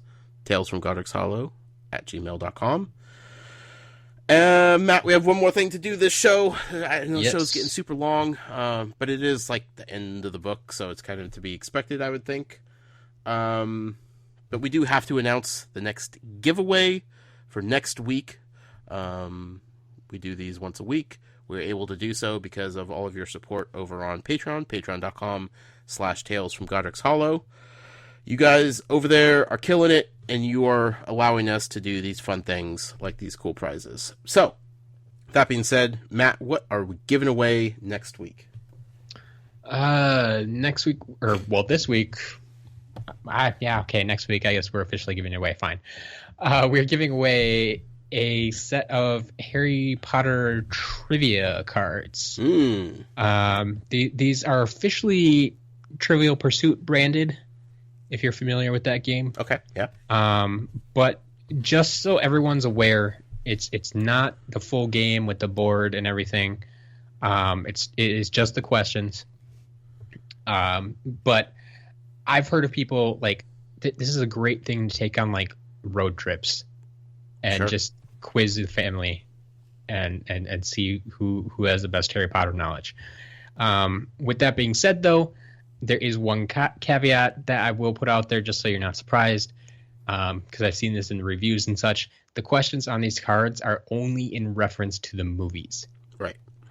So I figured this is going to be a good thing going into our movie week here. Yep. We'll get this movie-related product. But just so you know, you're not surprised if you're answering these questions, think about the movies. Yeah. I mean, we all can agree that the books are far superior to whatever the movies are putting out. But, still going to be a fun prize. This will still, I think probably there are more people familiar with the movies. Yep. They're easy. They take less time than the books. Yeah, easy to consume, easy to remember. They're good reference points. So, no, that should be fun. Trivial Pursuit is always fun, especially with friends and family and such. And, hey, if you guys are Harry Potter fans out there, which I assume most of you probably are, this will be a cool thing. How we are going to give it away is as follows. We are going to fill Matt's email box once again. talesfromgodricshollow@gmail.com. Send Matt in an email different than your normal weekly email, of course, just for a contest giveaway. And in said email, I want you to include your favorite piece of Harry Potter trivia from the first 4 books, as if you were writing one of these cards for this game. You know, I know the game is, you know, like Matt said, it's all about the movies, but we'll do the books or the movies, whatever. Your favorite of these first 4 books, your favorite bit of trivia, like you know, if you guys were hanging out in Harry Potter convention or something, you're like, did you know, or do you remember when, or you know, let's have fun with it. Because I know everybody has different little bits of trivia and knowledge from these first 4 books. So let's see where everybody's at with these. I like it. Title your email Stump the Muggle.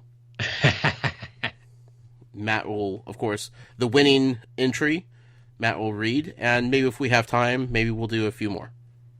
All right. Sounds good. So, I will tell you right now, if you try to stump me with the names of specific spells, I am 100% going to cheat and use my spell book. Fair enough. Because I'm not going to remember any of them. You've been warned. So, other than that, have fun with it. See what kind of little tidbits you could drum up if you remember them offhand, if you have to go back and research them and look them up, whatever it takes. Have fun with it. Stump the Muggle. Harry Potter trivia from the first 4 books and or movies. Don't go past that. Yep. You cheaters. If they go past it, I'm not going to be able to read them. So. And that will be very unfortunate if you win. I mean, it'll be good for you to win, but bad because we won't be able to play that game. So. Yep. So get those sent in by next week. We will have fun with those. And, oh, Matt, did you want to announce the... Oh, wait, no, you're going to do that later on in the week. Yes. Sorry, I got way ahead of myself. It's okay. Yeah. It's okay. Later on in the week, Matt will announce the 4th winner for the dragon, the 4th champion from Patreon. So we'll go that route. And then next week, we'll also do the big championship deluxe giveaway. On top of this one. We're going to have so much fun next week. Man, we're going to have live tweeting for the movie episode. Then we're going to get to talk about the movie episode. We're going to do these cool giveaways. I'm going to enjoy what's coming up this next week in preparation for the sadness and frustration that's coming in Book 5. Sounds good. Okay. Matt, thank you as always for another awesome episode. You could find me personally on Twitter at The Noise. That's with a Y. You could also follow the show on Twitter at Tales from GH. You can follow us on Instagram, Tales from Godric's Hollow. I put up the picture of Maddie, her painting that she sent me that we talked about in the email section. I just put that up tonight, so go over there and check that out. Give her a shout out to how awesome it is. The website, talesfromgodricshollow.com. We have all the episodes over there. Matt will be putting up the reading schedule for Book 5 once he gets that settled. Yeah, so that'll be coming, so you guys know what to look out for. And as always, if you'd like to support us and what we're doing here, to allow us to do all these great giveaways and build this community up as big as we possibly can, you can help us out over on Patreon, patreon.com/Tales from Godric's Hollow. Matt, where can the people get a hold of you? Well, you can always find me personally on Twitter at As a Matter of Matt. Otherwise, for any other communication you want to get to me, whether it be pictures, videos, anything you don't want Josh to see, all of that can come to me at talesfromgodric's@gmail.com. That's right. Next week, episode 50. 50 episodes. Yeah. Be doing the movie episode of Harry Potter and the Goblet of Fire. It's going to be a fun week. It's going to be a nice, relaxing week. But until next time, remember, Cedric Diggory, Muggle out. Mischief managed.